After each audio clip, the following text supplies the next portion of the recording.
جھوٹا الزام نمبر 8.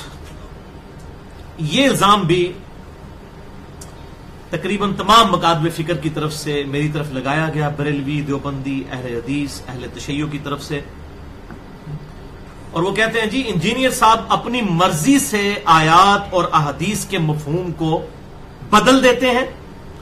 اکثر وہ ایسے الفاظ بولتے ہیں جو حدیث اور قرآن کی آیات میں موجود ہی نہیں ہوتے. تو بالکل ٹھیک ہے، جب قرآن اور حدیث بالمفہوم بیان ہو رہا ہوگا پھر اسی طریقے سے ہی بیان ہوتا ہے. ہاں یہ ہو کہ قرآن کہہ رہا ہو ایاک نعبد و ایاک نستعین اور میں کہہ رہا ہوں یا علی مدد، پھر تو آپ کہہ سکتے ہیں میں نے بدل دیا. لیکن اگر میں اسی کی تفسیر بیان کروں تو بالمفہوم بیان ہو رہا ہوتا ہے، سننے والوں کو بھی پتہ چل جاتا ہے بالمفہوم بات ہو رہی ہے. ظاہر ہے کہ عربی کو جب اردو میں لے کر آنا ہے تو مفہوماً بات ہوگی، ایگزیکٹ ورڈ بائی ورڈ ترجمہ تو نہیں کیا جائے گا. اور جب یہ حوالے میں دے دیتا ہوں کہ یہ فلاں آیت میں ہے، فلاں حدیث کے اندر ہے، تو میں بالکل بری الذمہ ہو جاتا ہوں اس حوالے سے، چونکہ میں نے ریفرنس جو دے دیا. اب آپ قرآن کی آیت کو بھی حدیث کو بھی چیک کر سکتے ہیں، حق کا حق ہونا واضح ہو جائے گا، باطل کا باطل ہونا واضح ہو جائے گا. ہو سکتا ہے کہ بعض اوقات الفاظ کے اندر فرق ہو، لیکن انشاءاللہ تعالی مفہوم میں آپ کو کہیں فرق محسوس نہیں ہوگا. اور یہ بالکل جھوٹا الزام ہے کہ میں اپنی مرضی سے اپنے مقاصد حاصل کرنے کے لیے معاملات کو بدل دیتا ہوں. بالکل ایسا نہیں ہے. یہ بھائیوں کام وہ کرتا ہے جس نے روٹی روزی دین سے چلانی ہو. نہ میں قربانی کی کھالیں جمع کرتا ہوں، نہ میرا کوئی چندہ باکس ہے، نہ کوئی چندے کی رسیدیں ہیں، نہ کوئی میری جماعت ہے، نہ کوئی پارٹی ہے، نہ کوئی مرید ہے، نہ کوئی آستانہ ہے، نہ کوئی جو ہے وہ نذرانے وصول کرتا ہوں. تو مجھے کیا ٹینشن ہے بات کو بدلنے کی؟ ضرورت ہی کوئی نہیں ہے. اگر کوئی مشہوری کی بات کرتا ہے تو انشاءاللہ میں آخری الزام یہی ہے، الزام نمبر 10 کی یہ سستی شہرت کے لیے. تو میں بتا دوں گا شہرت تو اس زمانے میں تھی جب ہزاروں لوگ ہمارے ہاتھ چومتے تھے، ہم نے تو اس کے اوپر ٹھوکر مار کے ادھر آئے ہیں، ورنہ تو آج پتہ نہیں کس لیول پہ پہنچے ہوتے. تو یہ شہرت تو وہ لوگ حاصل کرتے ہیں جو 10-10 سال سے تقریریں کر رہے ہیں میں اہل حدیث کیوں ہوا اور پیسے اکٹھے کرتے ہیں. میں جو ہے وہ اہل حدیث سے حنفی کیوں ہوا، 10-10 سال تک تقریریں کر کے. بھائی ہوئے ہو اگر اللہ کے لیے ہوئے ہو، یہ نوٹ کیوں کماتے ہو 10-10 20-20 سال سے یہ تقریریں کر رہے ہو اپنے پیڑ بڑھانے کے لیے؟ یہ تو سستی شہرت تو ان کو چاہیے، ہمیں کیا چاہیے؟ اللہ تعالیٰ کی رضا صرف اور صرف، اور حق بات الحمدللہ لوگوں تک پہنچانا. خیر یہ الزام نمبر 10 ہے، یہ سسپینس تھا، میں نے کھول دیا. آخری الزام یہی ہے، انشاءاللہ اس میں میں ڈیٹیل سے اگلی دفعہ گفتگو کروں گا. بہرحال آپ پرسنلی اگر مجھ سے پوچھیں، میں تو بالکل جماعتوں سے الرجک ہوں. کافی ساری جماعتیں میں نے پھیری ہیں، اس لیے مجھے اب وہ جیسے آپ کو پتا ہے نا کسی بندے کو ایک دفعہ فوڈ پوائزننگ ہو جائے نا کسی چیز سے تو اس کو دوبارہ وہ چیز اچھی نہیں لگتی، چاہے وہ پکوڑے کیوں نہ ہو یا بریانی کیوں نہ ہو.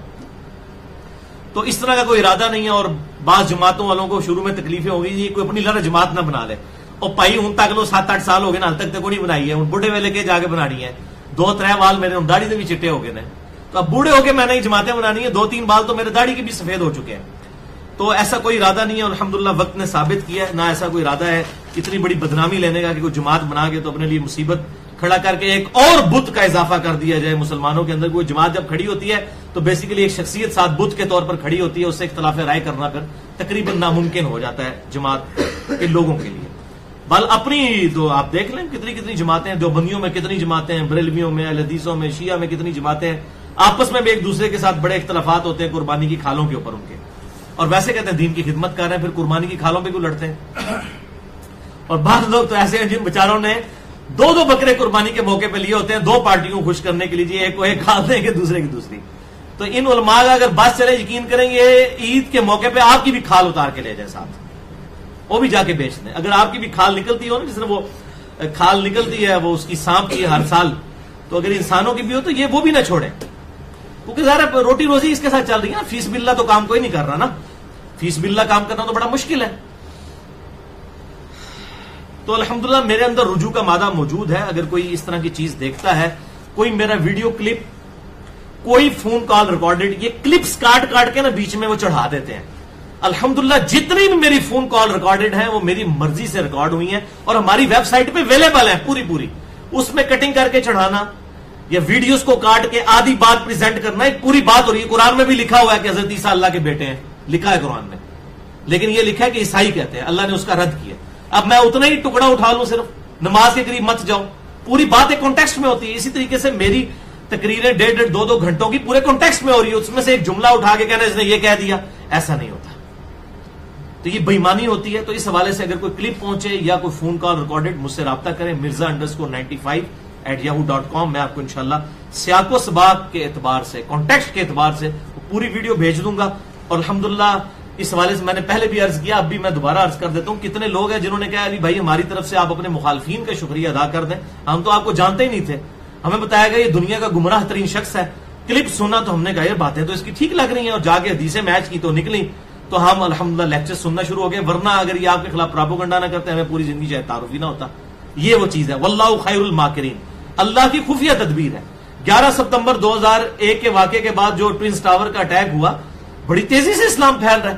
حالانکہ انہوں نے تو ملائن کرنے کی کوشش کی, لیکن وہ گیم اللہ تعالیٰ نے الٹ دی, ٹرنز دا ٹیبل اوور ہو گیا. اللہ تعالیٰ خفیہ تدبیر فرمانے والا ہے الحمدللہ. تو میرے اندر رجوع کا مادہ موجود ہے. میں نے پچھلے لیکچر میں بھی عرض کیا تھا کہ میں تقریباً 20-22 سال سے اپنے الٹے ہاتھ میں گھڑی باندھتا تھا. مجھے ایک ای میل آئی ہے بھائی کی امریکہ سے, وہ کہنے لگے کہ بتائیں نبی صلی اللہ علیہ وسلم دنیا میں ہوتے تو دائیں ہاتھ پہ گھڑی باندھتے یا بائیں پہ؟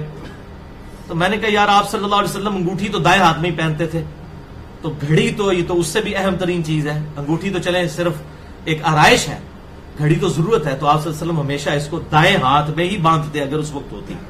تو میں نے الحمدللہ جو ہے اس کے بعد دائیں ہاتھ میں باندھنا شروع کر دیا.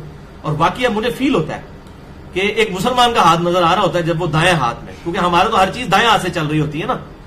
تو یہ دائیں ہاتھ میں میں نے کیونکہ کئی نیو مسلمز کو دیکھا ہے جو کرسچن سے مسلمان ہوئے تو وہ اپنے دائیں ہاتھ میں گھڑی باندھتے ہیں. وہ فوراً فیل کرتے ہیں کہ ہمیں دائیں ہاتھ کی طرف جانا چاہیے. آپ صلی اللہ علیہ وسلم کے لیے یہ پسندیدہ چیز ہے. جو صحیح بخاری اور مسلم میں حدیث ہے کہ حضرت عائشہ کہتی ہیں آپ صلی اللہ علیہ وسلم ہر پسندیدہ کام جو ہے وہ دائیں طرف سے فرمایا کرتے تھے. حتیٰ کہ آپ کرتے کی آستین بھی پہنتے تھے تو پہلے دائیں اس کے بعد بائیں.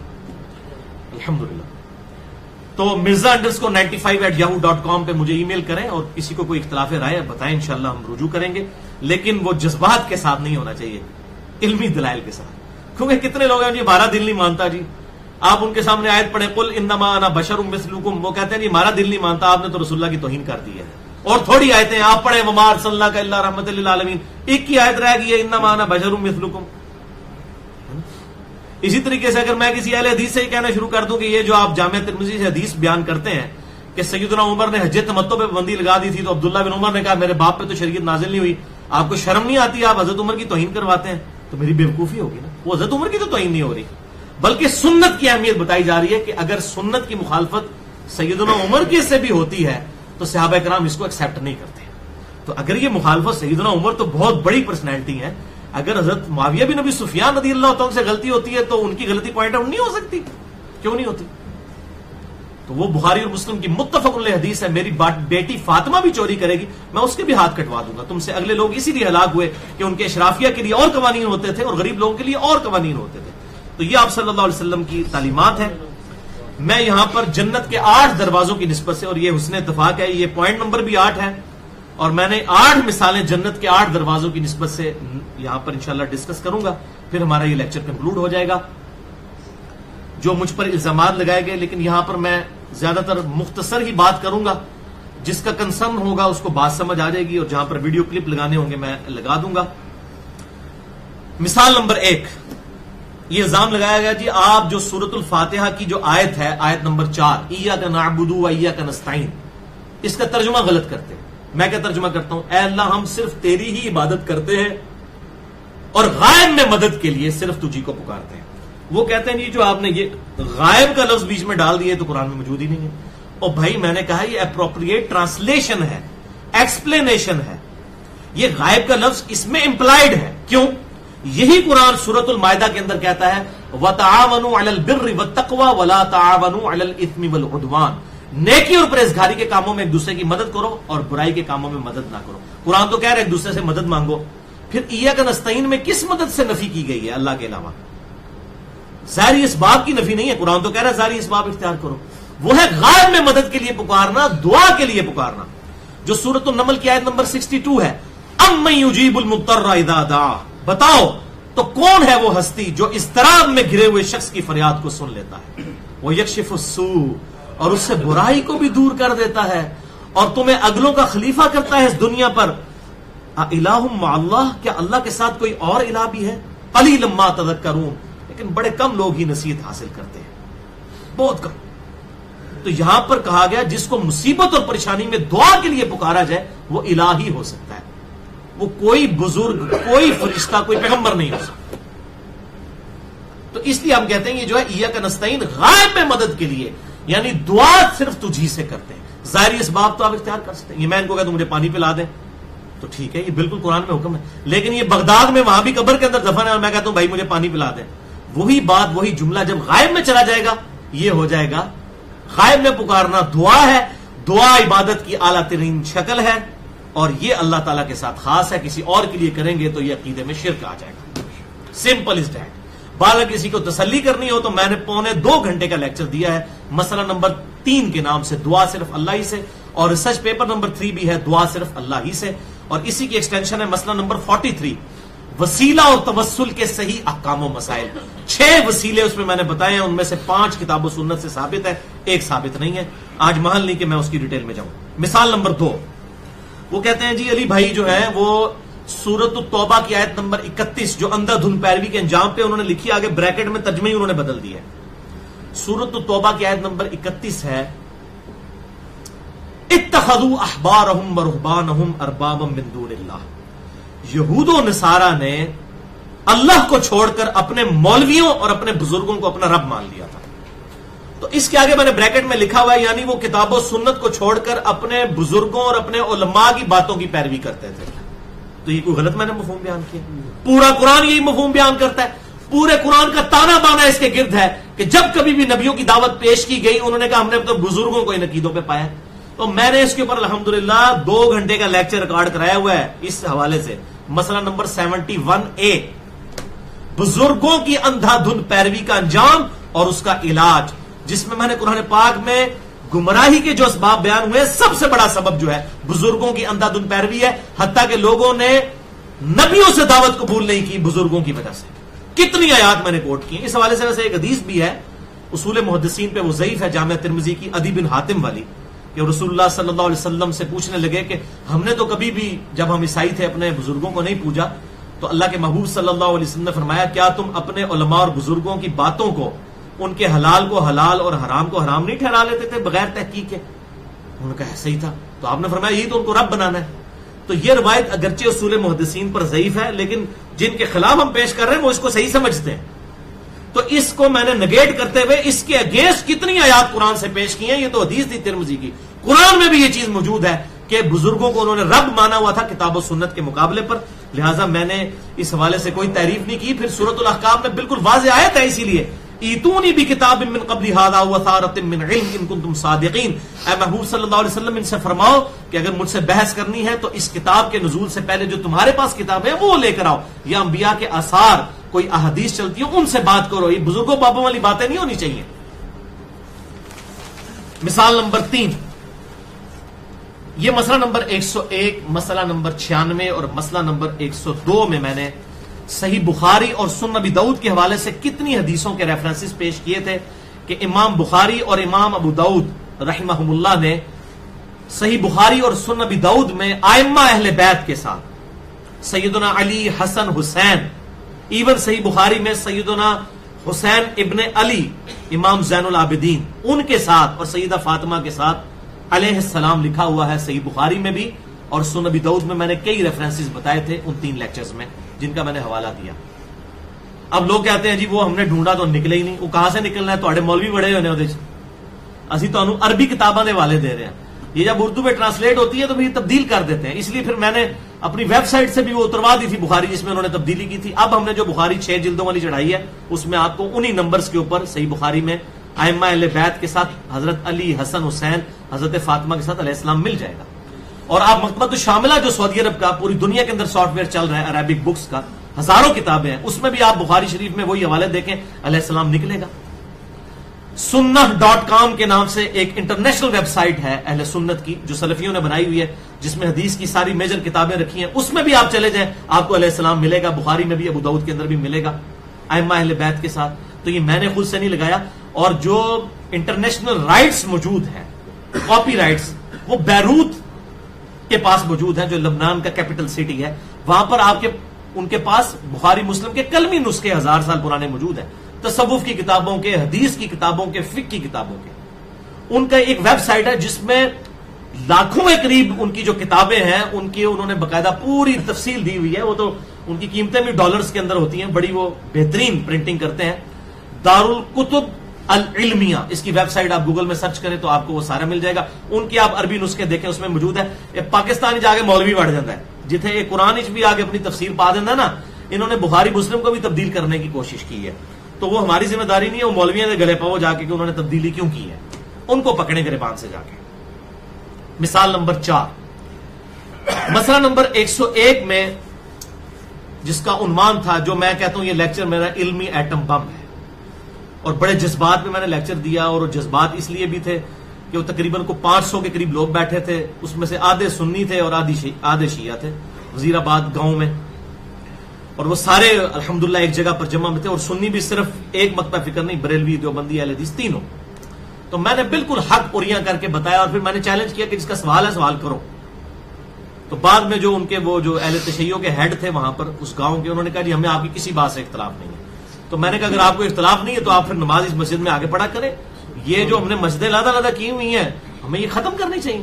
اور مزے کی بات بتاؤں، وہ جو اس گاؤں کے ہیڈ ہیں ان کے وہ بڑے بھائی ہیں، وہ شیعہ کے ہیڈ ہیں، ان کے چھوٹے بھائی جو ہیں وہ اہل حدیث ہیں جن کی مسجد کے اندر وہ ہوا، اور وہ وہاں پر اہل حدیثوں کے ہیڈ ہیں.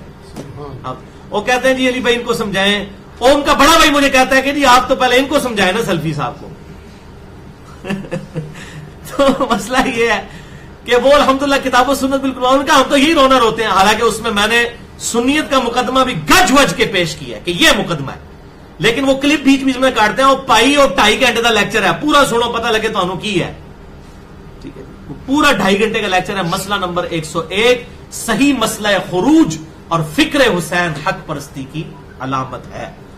اس میں پھر میں نے ظاہر ٹروتھ ریویل کیا. تو عربی میں ایک محاورہ ہے، الحق مر، حق بڑا کڑوا ہوتا ہے.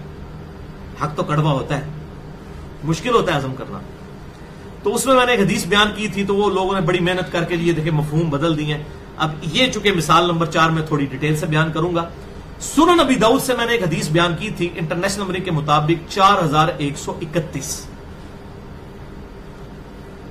کہ جب سیدنا حسن فوت ہوئے تو اسی وقت میں مقدام بن معدی رضی اللہ تعالیٰ عنہ، حضرت معاویہ بن ابی سفیان جو اس وقت مسلمانوں کے حکمران تھے، ان کو ملنے کے لیے وہ شام گئے ہوئے تھے. تو مقدام بن معدی ان کی مجلس میں بیٹھے تھے. تو حضرت معاویہ نے کہا مقدام تجھے پتا ہے کہ حسن فوت ہو گیا؟ حضرت حسن کو قتل کیا گیا تھا زہر دے کے. یہ اہل سنت کے یہاں بھی ملتا ہے، میں نے اس لیکچر میں بھی بتائی یہ باتیں. تو حضرت مقدام نے پڑھا انا للہ و انا الیہ راجعون. یہی ایک مسلمان کے مرنے پہ پڑھنا چاہیے. تو حضرت معاویہ نے کہا استغفر اللہ تو کہ تو حسن کے مرنے کو مصیبت سمجھتا ہے؟ یہ کون سی یعنی کہ مسلمانوں پہ کوئی مصیبت ہے؟ یا میں یہ اس کی تشریح کر رہا ہوں؟ اب کہیں گے یہ خود سے جملہ بول دیا. بھائی بات ہو رہی ہوتی ہے تو اسی کانٹیکسٹ میں ہو رہی ہوتی ہے. تو حضرت مقدام رضی اللہ تعالیٰ عنہ نے کہا کہ معاویہ، میں حسن کے مرنے کو مصیبت کیوں نہ شمار کروں؟ میں نے خود دیکھا ہے کہ آپ صلی اللہ علیہ وسلم اپنے ایک ٹانگ مبارک کے اوپر ایک طرف سیدنا حسن کو بٹھاتے تھے، دوسری طرف حسین کو، اور کہتے تھے حسن مجھ سے ہے، حسین علی سے ہے. اب جس نے اللہ کے نبی سے یہ بات سنی ہو تو اس کو تو پتا ہے نا کہ حسن کیا ہے، اس کا کیا مرتبہ ہے. اچھا، آپ کو پتا نا جو چمچے ہوتے ہیں وہ شاہ سے زیادہ شاہ کے وفادار ہوتے ہیں. تو وہاں حضرت میر معاویہ کا ایک چمچہ بیٹھا ہوا تھا. اس چمچے نے ایک جملہ آگے بولا. جب حضرت معاویہ کہہ رہے ہیں کہ تو حسن کے مرنے کو مصیبت سمجھتا ہے، تو چمچہ تو 4 ہاتھ آگے جائے گا نا. اس نے کہا حسن ایک آگ کا انگارہ تھا جسے اللہ نے بجھا دیا. استغفر اللہ. یعنی یہ لوگ یہ نمازوں میں پڑھتے ہیں اللہم صلی علی محمد وعلی آل محمد. یہ کرسی ان کا قبلہ ہوتا ہے اپنے حکمرانوں کو خوش کرنے کے لیے. اور حضرت معاویہ نے اسے ڈانٹا بھی نہیں. آپ کے سامنے کہ ہم اس کی چمڑی نہ اتار دیں جو یہ بات کرے. اس کو پتا تھا کہ میں جس کی خوشنودی کے لیے بول رہا ہوں وہ بھی اس پہ ایگری ہے، تبھی اس نے جرأت کی نا بولنے کی. اور ہمیں نظر بھی آ گیا حسن آگ کا انگارہ تھا جسے اللہ نے بجھا دیا. اس کی پھر میں نے تفسیر بیان کی. آگ کا انگارہ یہ تھا کہ حضرت علی اور حضرت معاویہ کی جنگوں کے بعد جو حضرت حسن نے حضرت معاویہ سے صلح کی تھی وہ پیس ٹریٹی کسی شرائط کے تحت ہوئی تھی. اور ظاہر وہ شرائط تو پوری نہیں ہو رہی تھی، تو ان کو ہر وقت یہ دھڑکا لگا رہتا تھا کہ اگر حضرت معاویہ فوت ہو گئے تو ایک شرط یہ بھی تھی کہ اس کے بعد حضرت حسن خلیفہ بن جائیں گے، تو وہ آگ کا انگارہ لگتا تھا، کسی وقت بھی آگ اس میں بھڑک سکتی ہے، تو اللہ نے بجھا دیا۔ تو پھر ظاہر ہے کہ حضرت مقدام کو، یعنی میں بھی ہوتا مجھے بھی آگ لگ جاتی، تو حضرت مقدام کو بھی آگ لگ گئی۔ انہوں نے کہا معاویہ جہاں تک میرا تعلق ہے نا، میں اس وقت تک نہیں یہاں سے اٹھوں گا جب تک کہ میں تجھے غصہ نہ دلاؤں، اور میں نے اس میں کہا کہ جب تک میں تجھے آگ نہ لگاؤں۔ بالکل ٹھیک ہے، کیونکہ ہم کہتے ہیں غصے کی آگ ہی محاورتاً بات ہو رہی ہوتی ہے، کوئی غلط بات نہیں ہے۔ ہاں یہ ہوتا نا کہ میں تجھے خوش نہ کر لوں اور میں کہتا جی میں تجھے آگ نہ لگا دوں، پھر تو تھا، غصہ دلائے بغیر نہیں اٹھوں گا تجھے۔ اور معاویہ میں تجھ سے باتیں کروں گا، اگر اللہ کے نبی کے خلاف میں نے کوئی بات کی جو انہوں نے نہیں فرمائی تو مجھے تو روک دینا، اور اگر میں صحیح بات کروں تو میری تصدیق کرنا۔ پھر انہوں نے 3 باتیں کہی کہ معاویہ تجھے اللہ کی قسم دے کر میں کہتا ہوں، بتا کیا رسول اللہ صلی اللہ علیہ وسلم نے مرد کے لیے سونا پہننا حرام نہیں کیا؟ حضرت معاویہ نے کہا ہاں حرام کیا ہے۔ میں تجھے اللہ کی قسم دے کر پوچھتا ہوں معاویہ، کیا اللہ کے محبوب صلی اللہ علیہ وسلم نے مرد کے لیے ریشم حرام نہیں کیا؟ تو انہوں نے کہا ہاں، آپ صلی اللہ علیہ وسلم نے مرد کے لیے ریشم پہننا حرام فرمایا۔ میں تجھے اللہ کی قسم دے کر پوچھتا ہوں، کیا اللہ کے محبوب صلی اللہ علیہ وسلم نے درندوں کی کھال پہننے سے منع نہیں فرمایا؟ یعنی یہ تکبر کی علامت ہے، شیر کی لوگ کھال اس وقت پہنا کرتے تھے کہ ہم بہت بڑے کوئی شکاری ہیں، تو آپ صلی اللہ علیہ وسلم نے اس تکبر کو بھی ختم کر دیا۔ حضرت معاویہ نے کہا ہاں ایسا ہی۔ اب حضرت مقدام نے کہا معاویہ یہ تینوں کام تیرے گھر کے اندر ہوتے ہیں۔ اب ہونا تو چاہیے تھا وہ کہتے ہیں میں توبہ کرتا ہوں، انہوں نے آگے سے کہا مقدام مجھے پتا تھا میں باتوں میں تجھ سے جیت نہیں سکتا، ہمیں لوگ کہتے ہیں قرآن حدیث پڑھ کے تو رجوع کر لیں، جی یہ حنفیت ہے، کتاب و سنت کے مقابلے پہ بزرگوں کو نہ چھوڑنا۔ آپ یہ دیکھ لیں حنفیت کہاں کہاں تک پہنچی ہوئی ہے۔ پھر انہوں نے کہا جی مقدام کو لا کے کچھ 200 درہم لا کے دیے گئے، حضرت مقدام نے وہ درہم لے کے وہیں غریبوں میں تقسیم کر دی۔ انہوں نے کہا یہ نہ ہو کہ پیسہ اس چکر میں دیا جا رہا ہو کہ جی میں کوئی مرضی کا فتویٰ ہو جائے گا۔ تو یہ پوری حدیث تھی، اس پہ کہتے ہیں جی دیکھیں ابو داؤد میں تو الفاظ ہیں ایک مرد نے کہا کہ تو حسن کی وفات کو مصیبت سمجھتا ہے، تو یہ علی نے معاویہ کا نام خود سے لے دیا ہے۔ بالکل صحیح کہہ رہے ہیں، ابو داؤد میں تو یہی موجود ہے کہ ایک مرد نے کہا، لیکن وہ اسلوب ہی بتا رہا ہے کہ معاویہ میں اس وقت تک نہیں اٹھوں گا جب تک تجھے غصہ نہ دلاؤں، اور بات پہ غصہ آیا۔ لیکن الحمدللہ حدیث کا یہ ایک طریق نہیں ہے، اس کا ایک طریق مسند امام احمد میں جلد 4 صفحہ 132 پر انٹرنیشنل نمبر کے مطابق 17,228 ہے۔ سنن ابی داؤد میں تھا رجل قال الرجل، ایک مرد نے کہا، امام ابو داؤد نے نہیں بتایا وہ مرد کون تھا، جبکہ مسند احمد کا میں نے حوالہ دیا اس میں موجود ہے کہ معاویہ نے کہا، حضرت معاویہ کا نام موجود ہے، اور ہم نے یہ اپنی کلیریفیکیشن چڑھا دی تھی نیٹ کے اوپر فیس بک پہ بھی، اس کے بعد سب کی بولتی بند ہو گئی ہے، تو اب لگائیں نا فتویٰ۔ تو یہ الحمدہ موجود تھا۔ باقی یہ جو کہنا کہ جی اس نے کہا مجھے آگ لگا دی تو نے، میں بھی تجھے آگ لگائے بغیر نہیں اٹھوں گا، تو یہ غصے کی آگ کی بات ہو رہی تھی۔ اگر یہ کوئی اور بات ہوتی اور میں بدل دیتا تو آپ کہتے ہیں چلیے اس کو بالمفہوم لے لیں، ٹھیک ہے، اگر یہ بھی کسی کو برا لگتا ہے تو میں اپنے الفاظ بھی واپس لینے کے لیے تیار ہوں، لیکن اس کا شرعی حکم پھر اپنے علماء سے بتائیں نا کہ کیا ہے، یہ آپ کو پتہ چلے۔ تو یہ بالکل فٹ ان بات تھی، صرف میں نے محاورتاً بات کی تھی، اور وہ الحمدللہ کوئی اس کے خلاف نہیں ہے۔ مثال نمبر 5، مسئلہ نمبر 101 کے اندر، اسی ایٹم بم کے اندر، علمی ایٹم بم میں نے صحیح بخاری کی ایک حدیث 4108 اس کو بھی بیان کیا تھا، جس میں حضرت معاویہ نے حضرت عمر فاروق علیہ السلام کی گستاخی کی تھی، صراحتاً گستاخی کی تھی، عبداللہ بن عمر کی طرف کنایا کرتے ہوئے کہ جو کوئی اس امر خلافت کے اندر، یعنی کہ امر کے اندر، اس خلافت کے اندر اگر کسی کی خواہش ہے تو اپنا سر اٹھائے، میں اس کے باپ سے بھی زیادہ خلافت کا حقدار ہوں۔ یہ حضرت عمر کے بارے میں، اور میں نے پورا انالیسس کیا کہ حضرت علی کے نزدیک ابو بکر عمر کا کیا مرتبہ تھا اور حضرت معاویہ نے کس قسم کی بات ان کے بارے میں کی، تو میں نے اس میں جو ہے وہ ڈیٹیل کے ساتھ اس کو بیان کیا۔ وہ کسی کو شوق ہو مسئلہ نمبر 101 میں دیکھ لے، میں ابھی اسکپ کرتا ہوں ورنہ 15 منٹ اس کے اوپر لگ جائیں گے۔ بار الٹیمیٹلی وہ اس میں کہتے ہیں کہ جی اس میں تو الفاظ ہی موجود نہیں ہے کہ انہوں نے حضرت عمر کا نام لیا ہو، بھائی جس کو پیڑ ہوئی ہے اسی کے باپ کا نام لیا نا، اس کے اینڈ پہ موجود ہے کہ حبیب کہتے ہیں میں نے عبداللہ بن عمر سے کہا کہ آپ نے معاویہ کو ادھر ہی جواب کیوں نہیں دیا، انہوں نے کہا میں نے ارادہ کیا اپنی گوٹ کھولوں، یعنی وہ ایسے احتبا کر کے بیٹھے ہوئے تھے دونوں ٹانگوں کو ایسے پکڑ کے, اور میں اس کو کہوں کہ معاویہ تجھ سے زیادہ خلافت کا حقدار وہ ہے جس نے تجھے اور تیرے باپ کو مار مار کے مسلمان کیا ہے. وہ کسی نے کہا جی آپ نے کہا جی جوتیاں مار مار کے, میں نے کہا جوتیوں کے لفظ میرا چیلنج ہے, وہ چیلنج لے گئے میں کئی مہینوں سے آج تک واپس نہیں آیا. اس میں الفاظ ہے کہ قتال کیا ہے تیرے اور تیرے باپ کے ساتھ جس نے, یعنی مولا علی نے. تم لوگ تو کافر تھے. اور یہ غزوہ خندق کے چیپٹر میں امام بخاری 4108 لے گئے جسے میں کڑوی گولی کہتا ہوں. اب وہ اگر وہ قتال کو میں نے مار مار ترجمہ کیا تھا, ظاہر ہے مار مار کے ہی نا, ساری جنگوں میں نہیں مارا, بدر میں مارا, احد میں مارا, ٹھیک ہے, خندق میں مارا, اتنی دفعہ مار پڑی اور اینڈ پہ آ کے فتح مکہ کے اوپر جو ہے وہ کلمہ پڑھ لیا. ہم کلمے کا احترام کرتے ہیں, کبھی ہم نے نہیں کہا کہ ہم احترام نہیں کرتے, کرتے ہیں, بالکل احترام کرتے ہیں, رضی اللہ عنہم اجمعین. تو مار مار کے اگر وہ کہتا ہے اس کو کوئی اور کر لیں تو یہ ہے کہ تم سے جنگ کی تھی, لڑائی کر کر کے یہ کر لیں, بات تو وہی ہے, ٹھیک ہے. تو الفاظ بالمفہوم. اچھا پھر بھی ہم نے اس میں کہہ دیا کہ یہ فرق تھا. حضرت ابن عمر پھر کہتے ہیں کہ میں نے تو ارادہ کیا کہ میں معاویہ کو یہ جواب دوں, لیکن پھر مجھے خیال میں خون ریزی اور جھگڑے کے ڈر اور فتنے کی وجہ سے خاموش ہو گیا.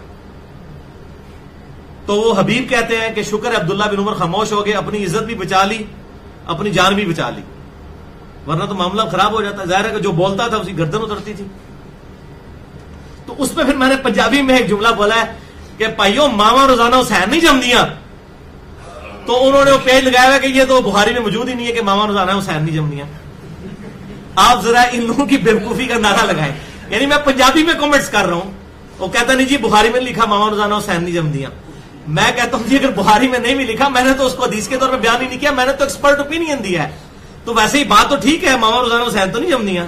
بخاری میں تب نہ بھی لکھی ہوئی ہو, کہیں لکھی ہوئی نہ ہو, بات تو ٹھیک ہے, حسن حسین جنتی نوجوانوں کے سردار ہے. میں دوبارہ کہتا ہوں ماما روزانہ حسین نہیں جم دیا. تو میں نے ادھر حدیث کے طور پہ پریزنٹ نہیں کیا, بلکہ میں نے بتایا کہ دیکھو ایک طرف حضرت حسین تھے, پورا گھر لٹا لیا, دوسری طرف عبداللہ بن عمر تھے کہ وہ فتنے اور خون ریزی کے ڈر سے خاموش ہو گئے. آل محمد ظاہر ہے کہ ان کے جینز پروفٹ کے جینز تھے, ان کا خون نبی کا خون تھا, وہ کبھی بھی باطل کے ساتھ کمپرومائز نہیں کر سکتے تھے کسی بھی درجے میں. عبداللہ بن عمر نے جو کچھ کیا ہم اس کو یہ نہیں کہتے کہ انہوں نے کوئی حرام کام کیا, جان بچانا بھی اس کی بھی اسلام میں اجازت ہے, لیکن آل محمد جو ہے ان کا تو ایمان اولین درجے کا ایمان ہوگا, وہ کبھی دل میں برا نہیں مانیں گے, وہ تو پھر باطل کو للکاریں گے. تو یہ میں نے اس پہ جملہ بولا تھا, وہ کہتے ہیں یہ دیکھو جی بدل دیا.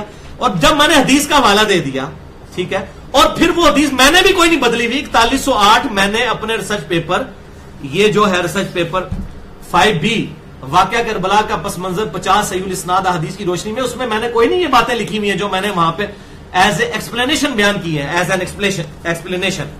تو میں تو بری ذمہ ہوں جب میں وہ حدیث کا حوالہ دے رہا ہوں. ہاں مفہوم کچھ اور ہو اور میں نے بدل دیا ہو, اب پھر میں مجرم ہوں. تو مفہوم ایسا کوئی نہیں بدلا. مصنف عبد الرزاق کے اندر پوری ڈیٹیل ہے, اور ابن حجر اسقلانی اور باقی سارے ائمہ جب یہ ساری حدیثوں کی شرح لکھتے ہیں, اس سے ہٹ کے لکھی ہو, یہ داؤد راز صاحب اہل حدیث کے اس سے ہٹ کے لکھی ہو تو مجھے پکڑ لیں, سب کچھ انہوں نے بھی وہی لکھی ہوئی ہے.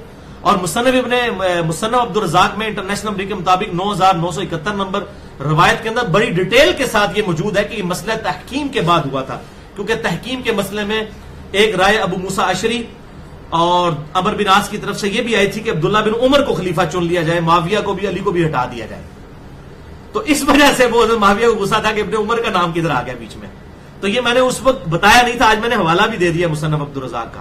بار ابن حجر اسقلانی نے یہ ساری باتیں لکھی ہوئی ہیں, یہ بالمفہوم میں نے بالکل بات ٹھیک کی ہے. باقی جہاں تک حضرت معاویہ کے بارے میں میرے کمنٹس ہیں رضی اللہ تعالیٰ عنہ, میں نے تو کمنٹس کچھ بھی نہیں دیے ہیں. پچھلی دفعہ میں نے عمر صدیق صاحب کے رد میں اہل حدیث علماء کے بڑے بڑے علماء کے کمنٹس آپ کو پڑھ کے سنائے تھے, جو الزام نمبر 5 میں یہاں پہ دوبارہ ریپیٹ نہیں کرتا, آدھا گھنٹہ لگ جائے گا. فتاوی نظیریہ کے حوالے سے, شیخ البانی کے حوالے سے, علامہ وحید الزمان کے حوالے سے, نواب صدیق حسن بھوپالوی کے حوالے سے, شاہ عبدالعزیز محدث دہلوی کے حوالے سے اور علامہ شوکانی کے حوالے سے اتنے سخت کمنٹس ہیں. ان سارے رحمہ اللہ ہیں, سارے حافظہ اللہ ہیں, تو میں لعنت اللہ علیہ کیوں؟ دوغلی پالیسی سے کلی اجتناب کیا جائے نا, ہم نے تو ویسی باتیں بھی نہیں کی ہیں. فتاوی نظیریہ کا میں نے حوالہ دیا تھا جلد 3 صفحہ 449 کا, کہ انہوں نے لکھا ہے کہ حضرت معاویہ کے ساتھ نہ حضرت لکھا جائے نہ رضی اللہ تعالیٰ عنہ لکھا جائے جب حضرت علی کے ساتھ ان کا ذکر ہے. میں نے تو کبھی ایسا نہیں کیا. اور وہ سارے شیخ کل اور فلانا فلانا فلانا, اور اس کے مقدمے میں سارے بڑے بڑے علماء اہل حدیث نے باقاعدہ اپنے جو کامنٹس کیے ہیں کہ جی ہم نے اس کو حرف حرف پڑھا ہے، وہ سارے رحمہ اللہ ہیں. تو یہ بات ہے نا، اپنے بابے ساروں کو پیارے ہوتے ہیں، دوسرے کی بات پھر کڑوی گولی ہضم نہیں ہوتی. تو وہ الحمدللہ میں مانتا ہوں مسئلہ نمبر 101 میرے پورے ایمانی جذبے کے ساتھ تھا، اور میں اللہ کی قسم اٹھا کے کہتا ہوں کہ وہ جو لیکچر تھا اور یہ 4108 صحیح بخاری کے حدیث، واللہ میرا دل گواہ ہے اس پر، بغض معاویہ نہیں تھا اور نہ ہی حب علی تھا، وہ حب عمر علیہ السلام تھا. مجھے تو آگ لگی ہوئی تھی کہ وہ عمر جس نے رومن امپائر یرموک میں گرائی اور قادسیہ میں پرشین امپائر، اس کی وجہ سے حضرت معاویہ شام کے گورنر بنے ہوئے ہیں، اور اب وہ آ کے تو کہہ رہے ہیں کہ میں ابن عمر کے باپ سے بھی زیادہ خلافت کا حقدار ہوں. مجھے تو آگ لگ گئی، سیدھی سی بات ہے.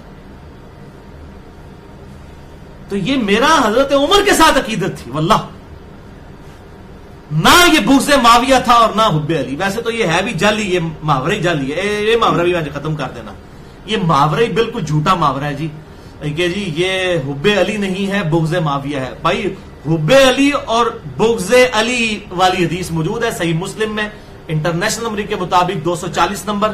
علی سے محبت نہیں رکھے گا مگر مومن، علی سے بغض نہیں رکھے گا مگر منافق. یہ حب علی اور بغض علی یہ بات ٹھیک ہے محاورے کے اندر، یا آپ اس کو الٹ دینا. اگر محاورے کو میں آج ثابت کرتا ہوں یہ محاورہ الٹ ہونا چاہیے، اور میں حدیث سے ثابت کروں. کہتے ہیں نا قرآن حدیث صحیح حدیث سے ثابت کریں، اس محاورے کا رد میں آپ صحیح حدیث سے کرنے لگا ہوں. یہ محاورہ پتہ کیا ہونا چاہیے کہ جتنے لوگ کھڑے ہوئے ہیں نا، یہ حب معاویہ نہیں ہے بلکہ بغض علی ہے. یہ میں اب آپ کو حدیث سے ثابت کرتا ہوں، آج سن لیں، یہ بھی تحفہ لے جائیں. یہ محاورہ جو ہے اس کو سیدھا کیا جائے اردو کی ڈکشنری میں. جب کوئی حضرت علی کے فضائل سن کے چڑھ جائے تو یہ تھرمامیٹر ہے. محبت علی از دا لٹمس ٹیسٹ آف ایمان، صحیح مسلم 240 نمبر حدیث. علی سے محبت نہیں رکھے گا مگر مومن، علی سے بغض نہیں رکھے گا مگر منافق. مولا علی کی محبت لٹمس ٹیسٹ ہے کسی مومن کے لیے، تو پتہ چل جائے گا. لگائیں سب کو ٹیسٹر لگا کے چیک کریں کون کون جو ہے وہ منافق ہے اور کون کون مومن ہے.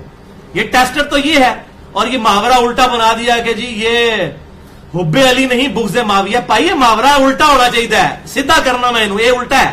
سیدھا محاورہ یہ ہے کہ جو کچھ تسی کر رہے ہو نا، اے حب معاویہ نہیں ہے بغض علی ہے. اب یہ محاورہ ہونا چاہیے کہ حب معاویہ نہیں بلکہ بغض علی ہے ان کے اندر. یہ اب حوالہ لے لیں، سنن نسائی میں انٹرنیشنل نمبر کے مطابق 3007 نمبر حدیث ہے سنن نسائی کے اندر 3007. شیخ البانی بھی صحیح کہتے ہیں، شیخ زبیر لیزئی صاحب بھی سے صحیح کہتے ہیں کہ ابن عباس رضی اللہ تعالیٰ عنہ حضرت معاویہ رضی اللہ تعالیٰ عنہ کے دور میں حج کے لیے نکلے، اور یہ سنن نسائی میں چیپٹر ہے عرفات میں تلبیہ بلند کرنا، اس چیپٹر کے اندر موجود ہے کتاب الحج کے اندر 3007 نمبر. تو ابن عباس اپنے خیمے سے باہر نکلے تو انہوں نے کہا کہ کیا وجہ ہے کہ میں عرفات میں تلبیہ نہیں سن رہا، لبیک اللہم لبیک، یہ میں نہیں سن رہا، کوئی بھی نہیں پڑھ رہا.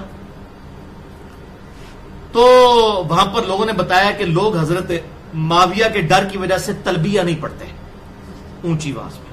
دیکھو حالانکہ یہ رسول اللہ کی سنت ہے صلی اللہ علیہ وسلم.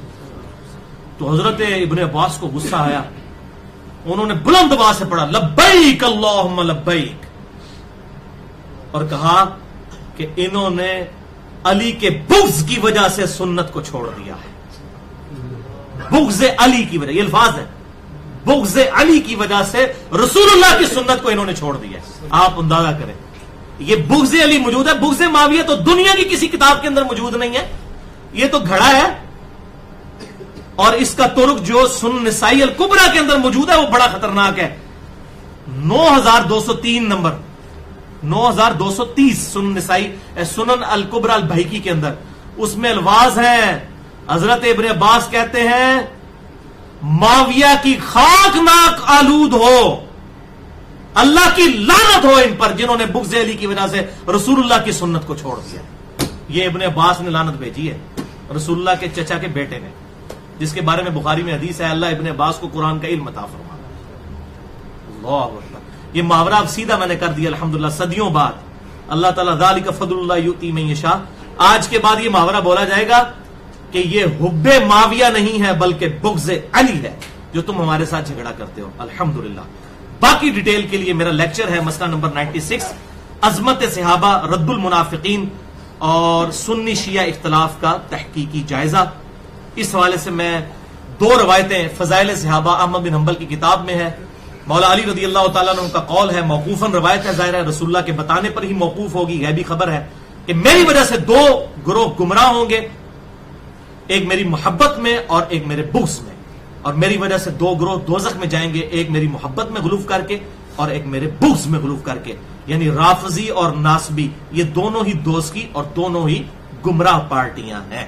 اب دیکھنا ہے کہ رافضی اہل تشیع کے ہاں گھسے میں، شیعہ بھی ان رافضیوں کو باہر نکالیں اور سنی بھی اپنی صفوں سے ان ناسبیوں کو اٹھا کے باہر ماریں، بلکہ ان کو توبہ کروائیں تاکہ ان کی آخرت جو ہے وہ تباہ ہونے سے بچ جائے. صحیح مسلم 240 نمبر حدیث، علی سے محبت نہیں رکھے گا مگر مومن، علی سے بغض نہیں رکھے گا مگر منافق. الحمدللہ. اللہم صلی علی محمد وعلی آل محمد. مثال نمبر 6، صحیح مسلم سے میں نے ایک حدیث بیان کی تھی، انٹرنیشنل نمبر کے مطابق 6412، مسئلہ نمبر 96 کے اندر عظمت صحابہ، رد المنافقین اور سنی شیعہ اختلاف کا تحقیقی جائزہ. اس کا ایک پورا کلپ میں ڈالوں گا. ان جو 2 نمبری کرنے والوں نے نا آدھا کلپ ڈالا ہوا ہے، اس کلپ کے ساتھ ہی میرا جملہ ہے، لیکن ہم حضرت معاویہ ہوں یا حضرت ابو سفیان ہو رضی اللہ عنہما، ہم ان کے کلمے کا احترام کرتے ہیں. یہ کلمہ انہوں نے کاٹ دیا میرا بیچ میں سے، اور پیچھے والا وہی نماز کے قریب مت جاؤ جب تم نشے کی حالت میں وہ کاٹ دیا. یہ بالکل علماء یہود والا کام ہے. افتؤمنون ببعض الکتاب وتکفرون ببعض، کتاب کے کچھ حصے کو مانتے ہو کچھ کو چھوڑتے ہو. قطع برید کر دیتے تھے نا، وہ قطع برید کر کے انہوں نے کلپ چڑھایا ہوا ہے. پورا چڑھاؤ نا پائی جی، پتہ لگے پبلک نو. آؤٹ آف کنٹیکسٹ باتیں، اور پورا وہ لیکچر ہے 2.25 گھنٹے کا، وہ سنے اس کا کنٹیکسٹ پتہ چلے گا. تو اس میں انہوں نے کلپ چڑھایا کہ جی یہ حضرت ابو سفیان کے حوالے سے میں نے ایک روایت بیان کی ہے. میں انشاءاللہ اس میں کلپ بھی ڈال دوں گا بعد میں تاکہ وہ کلیئر ہو جائے. صحیح مسلم میں انٹرنیشنل نمبر کے مطابق 6412، فتح مکہ کے موقع پر جب ابو سفیان نے اسلام قبول کر لیا، کیونکہ سورۃ التوبہ کے اندر آیا کہ 4 مہینے کا ٹائم ہے، یا تو اسلام قبول کرو یا جزیرہ نما عرب چھوڑ کر یہاں سے چلے جاؤ ورنہ قتل کیے جاؤ گے، عذاب استیصال آئے گا تم پر اللہ کی طرف سے. تو اس وقت ابو سفیان نے بھی کلمہ پڑھ لیا. اب ابو سفیان صحابہ کرام کے جمگٹے سے گزر رہا تھا، اور صحابی کوئی عام صحابہ نہیں تھے. حضرت سلمان فارسی، حضرت صہیب رومی اور حضرت بلال حبشی رضی اللہ عنہم اجمعین، ٹاپ کے صحابہ، یہ سابقون الاولون. ان صحابہ کو تو خیر اہل تشیع بھی مانتے ہیں، یہ موجود تھے. تو ابو سفیان کلمہ پڑھنے کے بعد جب وہاں سے گزرا، ان کو بھی پتا تھا یہ مسلمان ہو چکا ہے، تو حضرت بلال نے کہا کہ اللہ کی قسم، اللہ کی تلواروں نے دشمن خدا سے ابھی تک حق قبول نہیں کیا. یعنی ہماری کبھی خواہش نہیں تھی کہ تو کلمہ پڑھتا، پوری زندگی تو حضور کا مخالف رہا، آج تو کلمہ پڑھ کے بچ گیا. ہماری تلواریں آج بھی پیاسی ہیں کہ تیری گردن اتاری جائے، لیکن کلمے کا احترام کر رہے ہیں تیرے کا. اب حضرت ابو بکر صدیق بھی وہاں موجود تھے، وہ بھی سابقون الاولون میں سے. تو حضرت ابو بکر صدیق نے حضرت بلال کو ڈانٹا اور کہا کہ تو نے ابو سفیان کے بارے میں ایسی بات کیوں کی؟ وہ نیو مسلم ہے اور مکے کا سردار ہے، اس کا دل دکھ جائے گا. ہم بھی ہوتے تو شاید یہی مشورہ دیتے. ڈانٹ کے حضور صلی اللہ علیہ وسلم کی خدمت میں حاضر ہوئے اور پورا واقعہ سنایا. یا رسول اللہ صلی اللہ علیہ وسلم، اس طرح بلال نے بات کی تھی تو میں نے ان کو ڈانٹا. انہوں نے آ کے اپنی ایفیشنسی شو کی کہ میں نے اس کو ڈانٹا کہ دیکھو نیا نیا مسلمان ہوا ہے. آپ حیران ہوں گے، حضور صلی اللہ علیہ وسلم نے حضرت ابو بکر کو ڈانٹا. فرمایا ابو بکر جا کے معافی مانگ، تو نے بلال کا دل دکھا دیا. اس سے آپ اندازہ کریں حضور کو بھی یہ بات پتا تھی کہ یہ لوگ ڈر کے کلمہ پڑھنے والے لوگ ہیں. کبھی بھی یہ بلال حبشی اور سلمان فارسی اور صہیب رومی اور ابو بکر الصدیق اور عمر فاروق اور عثمان غنی اور علی المرتضیٰ کے برابر نہیں ہو سکتے. حضرت ابو بکر واپس آئے، آ کے ان صحابہ سے معافی مانگی کہ تمہارا دل میں نے دکھایا. حالانکہ دل تو دکھا تھا ابو سفیان کا، لیکن حضور صلی اللہ علیہ وسلم کو یہ بات پتا تھی کہ اصل تو میرے جانثار یہ لوگ ہیں. بہرحال ہم حضرت ابو سفیان کو بھی رضی اللہ تعالیٰ عنہ کہتے ہیں، ان کے کلمے کا احترام کرتے ہیں. تو ابو سفیان اور ان کے بیٹے معاویہ بن ابی سفیان، انہوں نے فتح مکہ پر کلمہ پڑھ کے اسلام قبول کیا. تو اس کلپ کے اندر ان کا کہنا یہ ہے کہ یہ جو حضرت ابو سفیان کے بارے میں علی نے کہا کہ یہ جو اس میں حدیث بیان ہوئی ہے یہ فتح مکہ کا موقع ہے، یہ فتح مکہ کا نہیں ہے. بلکہ یہ صلح حدیبیہ کے موقع پر ہوا تھا. اس وقت تو ابو سفیان کافر تھا, ورنہ صحابہ اسے دشمن خدا کیسے کہہ سکتے تھے؟ اچھا, وہ اس طریقے سے انہوں نے بات کی ہے. اچھا, یہ میں نے کیوں, یہ حدیث میں نہیں لکھا ہوا, واقعی نہیں لکھا ہوا کہ یہ صلح حدیبیہ تھا یا فتح مکہ تھا. اب اجتہاد ہے, اگر کوئی اس طرف گیا ہے ہم اس کی نیت پہ بھی شک نہیں کرتے, اگر ہم اس طرف آئے تو ہمارے پاس بھی صحیح مسلم میں ایک اور حدیث موجود ہے جو اس کو سپورٹو ہے. اور دوسرا صحابہ کرام کا معاذ اللہ یہ مقصد نہیں تھا کہ وہ اب بھی دشمن خدا ہے. ان کا کہنا یہ تھا کہ پوری زندگی رسول اللہ سے جنگیں لڑتا رہا, اب اینڈ پہ مسلمان ہو گیا. اور میں نے پوری تفصیل اس میں بیان کی ہے کہ ان کا تھا کہ یہ دشمن خدا تھا, مسلمان ہو گیا, اب تو ہماری تلوار اس سے رکی ہوئی ہے. یہ نہیں تھا کہ بعد میں بھی سمجھتے تھے, نہ میں نے یہ کہا ہے. اچھا, اور میں نے اس کو تفصیل سے اپنا فارم کھول کر بیان کیا ہے. بہرحال میں کیا, اب یہ انہوں نے مجھ سے یہ روایت سننی تھی تو آپ سن لیں, میں اپنا موقع بھی بیان کر دیتا ہوں. صحیح مسلم میں انٹرنیشنل نمبر کے مطابق 6409 نمبر حدیث ہے. ابن عباس کہتے ہیں کہ جب فتح مکہ کے موقع پر ابو سفیان مسلمان ہو گیا تو مسلمان نہ اس کی طرف دیکھتے تھے, نہ اس کے ساتھ بیٹھتے تھے, نہ اس کو اچھا سمجھتے تھے. یہ صحیح مسلم میں لکھا ہوا ہے. میں نہیں پائی لکھا, تھی کہتے ہو صحابہ کس طرح کر سکتے تھے, اس نے تو کلمہ پڑھ لیا تھا. یہ تو صحیح مسلم میں ہے 6409. تو ابو سفیان شکایت لے کر آیا اللہ کے محبوب کے پاس صلی اللہ علیہ وسلم کہ مسلمان نہ میری طرف دیکھتے ہیں, نہ میرے ساتھ بیٹھتے ہیں, اور نہ میرے ساتھ وہ محبت کا رویہ رکھتے ہیں. بالکل نیچرل تھا, بالکل سوچ تو نہیں تھا آن ہو جانا کہ ایک بندہ پوری زندگی حضور کے ساتھ لڑتا رہے, اب اس نے کلمہ پڑھ لیا ہے تو صحابہ کہ نہیں ہم فوراً ابھی چینج کرتے ہیں. دل کو کون چینج کر سکتا ہے؟ دل تو اللہ کے محبوب صلی اللہ علیہ وسلم کے بارے میں صحیح بخاری میں آتا ہے. آپ نے حضرت واشی کو کیا کہا تھا؟ واشی تیرا اسلام قبول ہے. صحیح بخاری میں واشی کے ایمان لانے والے واقعے میں یہ میں کوئی تاریخی روایت نہیں پڑھ رہا, لیکن اپنی شکل نہ مجھے دکھایا کر. حالانکہ رسول اللہ کیا ہے, حریص علیکم بالمؤمنین رؤوف رحیم. تو اس میں میں جملہ بولا کرتا ہوں کہ جس نے حمزہ کو قتل کیا, رسول اللہ تو اس کی شکل نہیں دیکھنا چاہتے, اور جس نے حسین کو قتل کیا یا کروایا, اور جس نے حضرت علی کے ساتھ زیادتیاں کی, اس کا شرعی فتویٰ آپ کو خود ہی پتا چل جائے گا. حمزہ سے تو زیادہ ہی پیار تھا حسین اور علی اور حسن کے ساتھ رسول اللہ کو صلی اللہ علیہ وسلم, تو بچوں کی طرح تھے. تو یہ فتویٰ خود لگا لے, ہم تو مزاج رسول سے آشنا ہے الحمدللہ صلی اللہ علیہ وآلہ وسلم. تو بہرحال اس میں موجود ہے صحیح مسلم 6409. جب حضرت ابو سفیان نے آگے شکایت کی, پھر انہوں نے کہا یا رسول اللہ صلی اللہ علیہ وسلم میری کچھ ریکویسٹس ہیں آپ سے. 3 ریکویسٹ کی, ان میں سے ایک یہ تھی, میں نے مسلم کا حوالہ دیا, آپ باقی 2 بھی پڑھ لیجئے گا, میں ٹائم بچاتا ہوں. ایک یہ تھی کہ میرے بیٹے معاویہ کو اپنا منشی رکھ لیں, اپنا اسسٹنٹ, اپنا پی اے رکھ لیں. اس سے کیا ہوگا کہ مسلمان خوش ہو جائیں گے مجھ سے کہ رسول اللہ علیہ وسلم نے حضرت معاویہ کو اپنے ساتھ رکھا ہوا ہے. تو آپ صلی اللہ علیہ وسلم نے اس کو قبول فرما لیا. اور راوی کہتے ہیں کہ اللہ کے نبی صلی اللہ علیہ وسلم کبھی بھی معاویہ کو اپنا اسسٹنٹ نہ رکھتے اگر ابو سفیان ریکویسٹ نہ کرتا, کیونکہ آپ کی مبارک عادت تھی کہ آپ کسی کو انکار نہیں کیا کرتے تھے. صحیح بخاری میں آتا ہے نا کہ آپ کی زبان سے کبھی لا نہیں نکلا, انس بن مالک کہتے ہیں. حتیٰ کہ صحیح بخاری میں ایک حدیث ہے کہ آپ صلی اللہ علیہ وسلم کے پاس چادریں 2 تھی, ایک تہمت اور ایک اوپر اوڑی ہوئی. ایک صحابی نے آ کے عرض کیا اللہ کے رسول یہ جو آپ نے چادر اوپر لی مجھے دے دیں. آپ اندر گئے, چادر طے کر کے لا دی, اور خود آپ نے کچھ نہیں پہنا ہوا, اور صحابہ پیچھے سے باتیں کر رہے ہیں اللہ کے نبی کے پاس تو اور چادر بھی کوئی نہیں ہے, اور تم نے وہ بھی اتروا لی اوپر والی. اس نے کہا یہ میرے کفن کے لیے میں نے لی ہے اللہ کے محبوب سے. صحیح بخاری میں یہ حدیث موجود ہے صلی اللہ علیہ وسلم. اور صحابہ کہتے ہیں پھر اسے اسی کفن کے اندر دفنایا بھی گیا. تو آپ صلی اللہ علیہ وسلم نے یعنی خود اوپر چادر اپنی اتار کے دے دی, بڑا مشکل کام ہے بھائی. تو آپ صلی اللہ علیہ وسلم میں لا کی عادت نہیں تھی. تو یہ کہتے ہیں وہ کاتب وحی تھے, اور یہ تھا, اور کاتب وحی کاتب تھے, وحی کا لفظ تو نہیں ہے اس میں, چلے اگر وہ بھی اس حوالے سے تو وہ آپ دیکھ لیں وہ ان کی بھرتی کیسے ہوئی ہے ابو سفیان کی سفارش کے اوپر کہ رسول اللہ صلی اللہ علیہ وسلم سے انہوں نے کہا کہ مسلمان نہ میرے ساتھ بیٹھتے ہیں نہ مجھے اچھا سمجھتے ہیں, تو آپ یہ کیجئے. اب میں آپ کو اہل حدیث کے گھر کا حوالہ علامہ وحید الزمان صحیح مسلم میں 6409 نمبر اسی حدیث کے کانٹیکسٹ میں جو علامہ وحید الزمان نے لکھا ہے نا, میں آپ کو ورڈ بائی ورڈ یہ اہل حدیث نے صحیح مسلم چھاپی ہے بھائی, میں نے یہ کار چھاپی اے سن لو. وہ اس حدیث کی شرح میں لکھتے ہیں یہ آپ صلی اللہ علیہ وسلم کا حسن اخلاق تھا اور مصلحت تھی, کیونکہ ابو سفیان کافروں کا سردار رہا تھا, تالیف قلبی ضروری تھی. ہر چند کے ابو سفیان کا اسلام پہلے تو جان کے ڈر سے تھا, مگر بعد میں شاید پختہ ہو گیا ہو.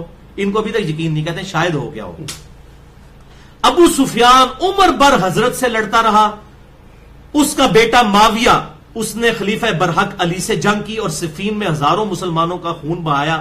اور اس کا بیٹا یزید اس نے تو ستم ہی ڈھایا، حسن کو زہر اور دے کر مار دیا اور حسین پر ایسے ظلم کیے کہ قلم لکھنے سے کانپتا ہے، اور بعد کے بنو امیہ کے حکمران بھی خاندان نبوت کے دشمن ہی رہے، دنیا کی لالچ میں انہوں نے اپنی آخرت برباد کر لی سوائے عمر بن عبد العزیز کے۔ عمر بن عبد العزیز رضی اللہ تعالی عنہ رحمہ اللہ تعالی علیہ السلام۔ تو یہ علامہ وحید الزمان صاحب نے لکھا ہے، اس میں تو انہوں نے پورا وہ بنو ہاشم اور بنو امیہ کا آپس میں جو معاملہ وہ طے کر دیا۔ دیکھیں کیا کہتے ہیں کہ وہ کہتے ہیں کہ ابو سفیان حضرت سے لڑتا رہا، اس کا بیٹا، یہ یزید کا پورا خاندان انہوں کہتے ہیں نا وہ پنجابی پونڈ کے رہ دینا، اور کیتا ہے علامہ وحید الزمان صاحب نے کہ بھئی یزید دا دادا نبی نہ لڑتا رہا، یزید دا جڑا والد ہے وہ علی نہ لڑتا رہا، یزید نے حسین نو قتل کیتا، حسن نو بھی، اور پورے خاندان نبوت دا خاتمہ، اور بعد والے لوگوں نال بھی یہ کچھ کیا انہوں نے۔ اب یہ دیکھ لیں بالکل کلیئر کٹ، یعنی میں نے کوئی فتویٰ نہیں لگانا، یہ آپ نے سن لیا، اب جو فتویٰ میرے پہ لگانا ہے وہ انہی لوگوں کے اوپر لگایا جائے۔ تو میں نے تو بہرحال حدیث 6409 بیان کی ہے، اس میں ہمارا مقدمہ کلیئر ہے۔ سیکنڈ لاسٹ مثال نمبر 7 سنن نبی داؤد میں 4648۔ ہاں جی، یہ بڑی اہم ترین مثال ہے، یہ میں نے شیخ زبیر صاحب کو جب پیش کی تو انہوں نے بھی اپنے ایک معاملے میں رجوع کر لیا تھا۔ انہوں نے الحدیث رسالے میں لکھ دیا تھا کہ یہ بات تو ٹھیک ہے کہ حضرت معاویہ کے دور میں مولا علی علیہ السلام پر ممبروں پر لعنت ہوتی تھی، لیکن یہ ثابت نہیں کہ معاویہ بن ابی سفیان رضی اللہ تعالیٰ عنہ نے کبھی اپنے سامنے کی ہو یا کروائی ہو۔ تو میں نے پھر ان کو یہ حدیث پیش کی تھی، پھر وہ رجوع کر گئے تھے، بیک فٹ پہ چلے گئے تھے۔ تو ظاہر ہے کہ خود تو نہیں، حکمران نے خود آگے تو نہیں کرنا، لیکن اس میں میں نے اس کو حوالہ بھی دیا ان کو۔ سنن نبی داؤد 4648 انٹرنیشنل نمبر کے مطابق شیخ البانی بھی صحیح کہتے ہیں، شیخ زبیر علی صاحب بھی صحیح کہتے ہیں۔ اب یہ دیکھیں امام داؤد نے کیا لکھا، جب فلاں شخص فلاں کو ملنے کوفے آیا تو اس نے فلاں کو ممبر پر کھڑا کیا خطبے کے لیے، اور اس نے حضرت علی رضی اللہ تعالیٰ عنہ کا ذکر برائی سے کیا، یعنی لعنت کی، اور لعنت کے الفاظ بھی موجود ہیں، برائی سے ذکر کیا۔ تو وہاں حضرت عمر کے بہنوئی جو عشرہ مبشرہ میں سے تھے، سعید ابن زید، پہلے 10 مسلمانوں میں سے بھی تھے، انہوں نے اس وقت تابعی کا ہاتھ پکڑا اور کہا کہ دیکھو اس ظالم کو، یہ ہمیں کہتا ہے کہ ہم اپنے جنتی بھائی کے اوپر لعنت کریں، جبکہ میں نے رسول اللہ صلی اللہ علیہ وسلم سے ایک مجلس میں یہ بات سنی تھی، ابو بکر جنت میں، عمر جنت میں، عثمان جنت میں، علی جنت میں، طلحہ جنت میں، زبیر جنت میں، عبد الرحمن بن عوف جنت میں، سعد بن ابی وقاص جنت میں، اور ایک 9واں شخص بھی جنت میں۔ بعد میں انہوں نے بتایا کہ وہ 9واں شخص میں تھا۔ بہرحال ابو داؤد میں آیا تو صرف یہ الفاظ ہیں کہ جب فلاں شخص فلاں کو ملنے آیا تو فلاں کو کھڑا کیا، یہ فلاں فلاں، یہ فلاں فلاں، یہ پھر امام نسائی نے بتایا۔ اسی کا ایک طریق ہے سنن نسائی الکبریٰ میں فضائل صحابہ والا جو چیپٹر ہے، سیدنا طلحہ کے فضائل کے چیپٹر کے اندر انٹرنیشنل نمبر کے مطابق 8208 نمبر حدیث ہے کہ جب معاویہ مغیرہ ابن شعبہ کو ملنے آیا تو معاویہ نے مغیرہ کو خطبے کے لیے کھڑا کیا اور اس نے حضرت علی کے اوپر لعنت کی۔ یہ فلاں نمبر 1 اور فلاں نمبر 2 پتا چل گیا کون ہے، تو کہتے ہیں یہ اپنی طرف سے نام لیتا ہے۔ لہذا بھائیوں یہ پتا چل گیا حضرت معاویہ نے اپنے سامنے کروایا، اور کس سے کروایا؟ حضرت مغیرہ سے۔ کلیئر ہو گیا، یہ میں نے تو نہیں بات کی۔ شیخ زبیر صاحب پھر بیک فٹ پہ چلے گئے کہ واقعی اب پیچھے کیا رہ گیا، ان کے سامنے کی گئی اور ان کے دور کے اندر ہوئی ہے، لہٰذا اس سے 2 رزلٹ نکلے۔ نمبر 1 کہ صلح حسن کے بعد بھی حضرت علی پہ لعنت جاری تھی۔ بعض ماچے اس وقت بنے ہوئے وہ کہتے ہیں نہیں صلح حسن تک لعنت ہوتی تھی، بعد میں ختم ہو گئی تھی، تو پھر عمر بن عبدالعزیز نے کون سی لعنت ختم کروائی تھی 60 سال کے بعد؟ تو اس حدیث سے پتا چل گیا کیونکہ فلاں فلاں کو ملنے کوفے میں آیا، تو کوفہ تو حضرت علی اور حضرت حسن کے پاس تھا، یہ کوفے کا گورنر مغیرہ ابن شعبہ کو حضرت معاویہ نے اپنے دور میں بنایا تھا، یہ ان کے دور کی بات ہو رہی ہے، لہذا ان کے دور میں بھی ہوتا تھا۔ اور نمبر 2 حضرت معاویہ نے اپنے سامنے حضرت مغیرہ ابن شعبہ رضی اللہ عنہما ان سے جو ہے وہ گالیاں دلوائیں، لعنت کروائی، اس میں لعنت کے الفاظ ہیں، کیونکہ سعید ابن زید کہتے ہیں اس ظالم مغیرہ کو دیکھو، یہ ہمیں کہتا ہے ہم اپنے جنتی بھائی علی پر لعنت کریں۔ دیکھیں وہ حضرت عمر کا بہنوئی تھا نا، عمر کا رشتہ دار ہوگا تو پھر تو وہ حق بات بیان کرے گا۔ اور یہی سنن نبی داؤد میں 4650 نمبر موجود ہے حدیث کہ مسجد کے اندر مغیرہ ابن شعبہ نے، کوفے میں جب یہ گورنر تھے، جامع مسجد، بڑی مسجد کے اندر حضرت علی پر لعنت کی گئی, حضرت علی کو گالیاں دی گئی ان کے سامنے. وہاں پر بھی سعید ابن زید پہنچے, انہوں نے کہا مغیرہ تو نبی کا صحابی ہے, اوے ظالم, اوے ظالم مغیرہ, اوے ظالم مغیرہ, اوے ظالم مغیرہ, 3 دفعہ کہا کہ تو نبی کی صحابی کے اوپر تیرے سامنے لوگ آگے گالیاں بکتے ہیں اور تو ان کو روکتا بھی نہیں, اور ایسی مجلس میں تیری مجلس میں ایسے لوگ بیٹھے ہیں. پوری حدیث میں نے مسئلہ نمبر 96 میں بیان کیا, ٹائم نہیں ہے. یہ سنن ابی داؤد میں 4650 ہے, اس میں حضرت مغیرہ کا نام نہیں ہے, لیکن مسند احمد میں اس کا جو ترک ہے 1629 جلد 1 صفحہ 187 میں احمد بن حنبل نے وہ نام بھی لکھ دیا. پھر صحیح مسلم میں آل مروان کے بارے میں آتا ہے, حضرت علی کے فضائل والے چیپٹر میں آپ نکال لیں 6229 نمبر حدیث ہے کہ وہ باقاعدہ آ کے صحابہ کو کہتے تھے ممبروں پہ آ کے حضرت علی پر لعنت کرو, تو وہ جب انکار کرتے تھے کہتے چلو یہ کہہ دو ابو تراب پر اللہ کی لعنت, بولے اعوذ باللہ تعالی. اور یہ بھی بڑی دردناک حدیث ہے, وہ بیان نہیں کر سکتا یہاں پہ, ورنہ میرے جذبات نہیں قابو میں رہتے, میں نے مسئلہ 101 میں وہ بیان کر دی ہوئی ہے. اچھا, یہاں پر ایک ایکسپلینیشن بھی میں بتا دوں, صحیح مسلم میں ایک حدیث ہے 6220. یہ آج کچھ اب نئی باتیں جو میں نے ابھی تک ویڈیو ریکارڈنگ میں نہیں کروائی ہیں, یہ آپ کے لیے آج کا تحفہ بھی ہے انشاءاللہ. 6220 نمبر روایت ہے صحیح مسلم میں کہ حضرت امیر معاویہ رضی اللہ تعالیٰ عنہ نے حضرت سعد ابن ابی وقاص کو حکم دیا, امر معاویہ, اور پھر ان سے کہا کہ تمہیں کیا چیز مانے ہے کہ تم علی کو گالیاں نہیں دیتے. وہ کہتے ہیں جی وہ گالیاں نہیں ہے, وہ ماں بہن دی گالتے نہیں سن کرتے. او بھائی ماں بہن کون کہہ رہا ہے؟ لعنت کے الفاظ موجود ہیں صحیح مسلم 6229 میں, لعنت بھیجتے تھے, علی پر لعنت, علی سے محبت کرنے والوں پر لعنت, معاذ اللہ استغفر اللہ. چلے ہم وہ گالی کا لفظ واپس لے لیتے ہیں, ہم کہتے ہیں لعنتیں بھیجتے تھے. اچھا, تو سعد ابن ابی وقاص نے کہا میں کبھی بھی علی کو برا نہیں کہوں گا. وہ کہتے ہیں کہ دیکھیں جی اس میں حضرت معاویہ نے نا دیکھیں بھولا پن دیکھیں ان کا. کہتے ہیں حضرت معاویہ پوچھ رہے تھے کہ لوگ کہتے ہیں تو آپ کیوں نہیں کہتے ہیں, آپ اتنے پازیٹو کیوں ہیں؟ بھائی اس میں الفاظ ہیں امر معاویہ, معاویہ نے حکم دیا. تو انہوں نے کہا پھر آگے کہ تم کیوں نہیں کرتے, حکم اسی بات کا دیا تھا نا جس کا انہوں نے انکار کیا. کس کو دھوکہ دے رہے ہیں آپ, پبلک کو. اور آج میں اس کا ایک ایسا ترک بتاؤں گا اس میں آپ کو اور بات کلیئر ہو جائے گی. یہ مسلم کی اس حدیث کا دفاع کرتے ہیں, بریلوی بھی, دیوبندی بھی, اہل حدیث بھی, تینوں کرتے ہیں. میں نے تینوں کی کتابوں میں دیکھا ہے, جھوٹ بولتے ہیں. تو انہوں نے کہا معاویہ میں نے علی کے بارے میں 3 باتیں ایسی سنی, صحیح مسلم 6220, اگر مجھے ایک بھی مل جاتی نا سرخ اونٹوں سے بہتر ہوتا. یہ سعد کہہ رہا ہے, سعد کوئی عام آدمی نہیں, اشرا مبشرہ ہے, اور بخاری اور مسلم کی متفق علیہ حدیث ہے کہ مولا علی علیہ السلام کہتے ہیں کہ میں نے اپنی زندگی میں صرف سعد بن ابی وقاص کے لیے دیکھا ہے کہ رسول اللہ نے اپنے ماں باپ کو جمع کیا, کہ آپ یہ احد کے موقع پر کہتے تھے سعد میرے ماں باپ تجھ پر قربان تیر چلا. یہ مولا علی علیہ السلام کہہ رہے ہیں بخاری مسلم میں کہ سعد کے علاوہ میں نے کسی کے لیے نہیں دیکھا کہ رسول اللہ نے اپنے ماں باپ قربان کیے ہوں. یہ وہ سعد ہے, اور وہ کہہ رہا ہے کہ مجھے علی کی ولی ایک فضیلت بھی مل جاتی تو میرا تو کیا ہی مرتبہ ہوتا. سن معاویہ, میں نے رسول اللہ صلی اللہ علیہ وسلم سے سنا تھا غزوہ تبوک کے موقع پر, جب رسول اللہ صلی اللہ علیہ وسلم, یہ پہلا موقع تھا حضرت علی کو چھوڑ کے جا رہے تھے, تو حضرت علی رو پڑے, کہ یا رسول اللہ صلی اللہ علیہ وسلم مجھے ساتھ نہیں لے کے جا رہے. آپ نے فرمایا علی تو اس بات پر خوش نہیں کہ تیری میرے ساتھ وہی نسبت ہے جو ہارون کی موسیٰ کے ساتھ تھی, مگر یہ کہ میرے بعد کوئی نبی نہیں. کہاں بات جاتی ہے ہارون اور موسیٰ اور محمد علی, الحمدللہ میرے نام میں بھی دونوں جمع ہے, محمد بھی اور علی بھی. اچھا, پھر کہا دوسری دفعہ, دوسری بات سن, غزوہ خیبر کے موقع پر نبی صلی اللہ علیہ وسلم نے فرمایا تھا کل میں اس شخص کے ہاتھ میں جھنڈا دوں گا جو اللہ اور اس کے رسول سے محبت کرتا ہے, اللہ اور اس کا رسول اس سے محبت کرتے ہیں. اور یہ اگلی روایتوں میں پھر صحیح مسلم میں آتا ہے, حضرت عمر کہتے ہیں اللہ کی قسم یہ پہلا موقع تھا مجھے خواہش ہوئی کہ جھنڈا مجھے ملے, لیکن مجھے نہیں ملا, علی کو ملا.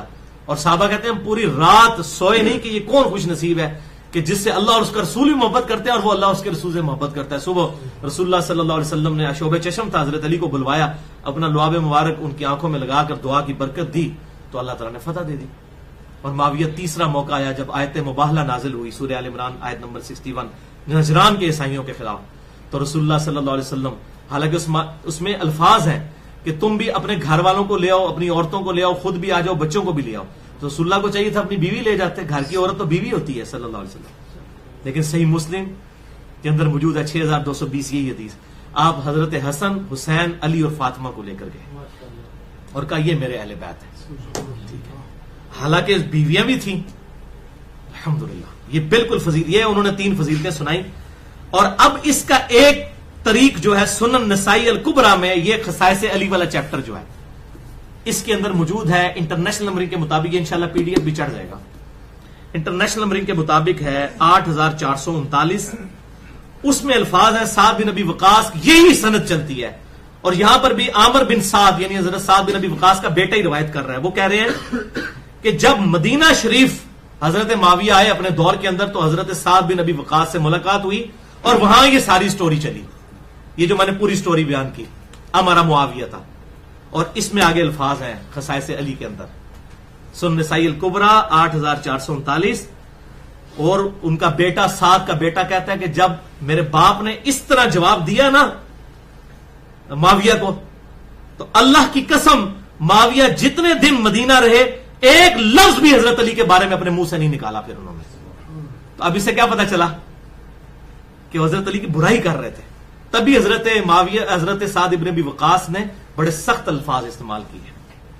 اور میں اس کو کہوں گا اینٹی وینم دیا انہوں نے کہ 3 باتیں یہ دیکھ لیں. اور یہ الفاظ جو ہے نا یہ سنن نسائی الکبریٰ کے یہ شو کر رہے ہیں کہ کیا کیا گیا تھا. اس کو سپورٹیو ضعیف روایت بھی ہے جس کو شیخ البانی صحیح کہتے ہیں. ویسے شیخ زبیر صاحب ضعیف کہتے ہیں. سنن ابن ماجہ میں 121 نمبر جس میں الفاظ ہیں کہ حج یا عمرے کے موقع پہ حضرت معاویہ سعد بن ابی وقاص کو ملنے آئے اور کچھ باتیں کہیں تو سعد غصے سے بھر گئے اور انہوں نے کہا تو اس شخص کے بارے میں باتیں کرتا ہے. پھر انہوں نے 3 باتیں بیان کی. اس میں 2 یہی تھیں اور تیسری تھی من کنت مولاہ فہذا علی مولاہ. الحمدللہ. بلکہ سنن نسائی الکبریٰ اسی خصائص علی کا جو یہ چیپٹر ہے 8477 نمبر حدیث ہے. یہی سعد ابن ابی وقاص ان کو کچھ لوگ ملنے کے لیے آئے. ظاہر ہے یہ سب سے آخر میں فوت ہونے والے بدری صحابی ہیں. 56 ہجری میں حضرت معاویہ کے دور میں یہ فوت ہوئے ہیں. 56 ہجری میں. تو حضرت سعد نے کہا کہ میں نے سنا ہے کہ تم علی کو گالیاں دیتے ہو. کچھ لوگ ملنے آئے تو انہوں نے کہا کیا واقعی آپ نے ایسے سنا ہے؟ کہا میں نے سنا ہے ایسے. ان کا اللہ کی قسم معاذ اللہ ہم نے کبھی علی کو گالیاں نہیں دی. تو حضرت سعد نے کہا کہ اگر یہ لوگ اس وقت کون لوگ تھے یہی حکمران تھے. اگر یہ کیونکہ جزید کا زمانہ تو نہیں پایا, یہ تو حضرت معاویہ سے 4 سال پہلے 56 ہجری میں فوت ہوئے ہیں, تو یہ حضرت معاویہ ان کی پارٹی کی طرف اشارہ ہے. اگر یہ لوگ میرے سر پر آرا بھی رکھ دیں اور مجھے کہیں کہ علی کو گالی دے تو میں تب بھی علی کو گالی نہیں دوں گا, یعنی اپنے 2 ٹکڑے کروا لوں گا. جو کچھ میں نے رسول اللہ سے علی کے بارے میں سن رکھا ہے میں کبھی بھی یہ کام نہیں کروں گا. اب بالکل کلیئر ہو گیا یہ, الحمدللہ میں نے حق بالکل واضح کر کے بیان کر دیا. شیخ زبیر صاحب کو جب یہ حوالے دیے تو الحمدللہ انہوں نے رجوع کیا کہ یہ واقعی ان کے سامنے بھی یہ معاملات ہوتے تھے. تو انشاءاللہ یہ سنن نسائی الکبریٰ کا یہ چیپٹر جو ہے خصائص علی, شیخ زبیر علی ظہیر صاحب کے ایک شاگرد ہیں ہمارے جہلم شہر کے غلام مصطفیٰ ظہیر صاحب, ان کی تحکیم کے ساتھ شیخ زبیر صاحب کے اصولوں کے مطابق اس کے اوپر حکم بھی لگے ہوئے ہیں الحمدللہ.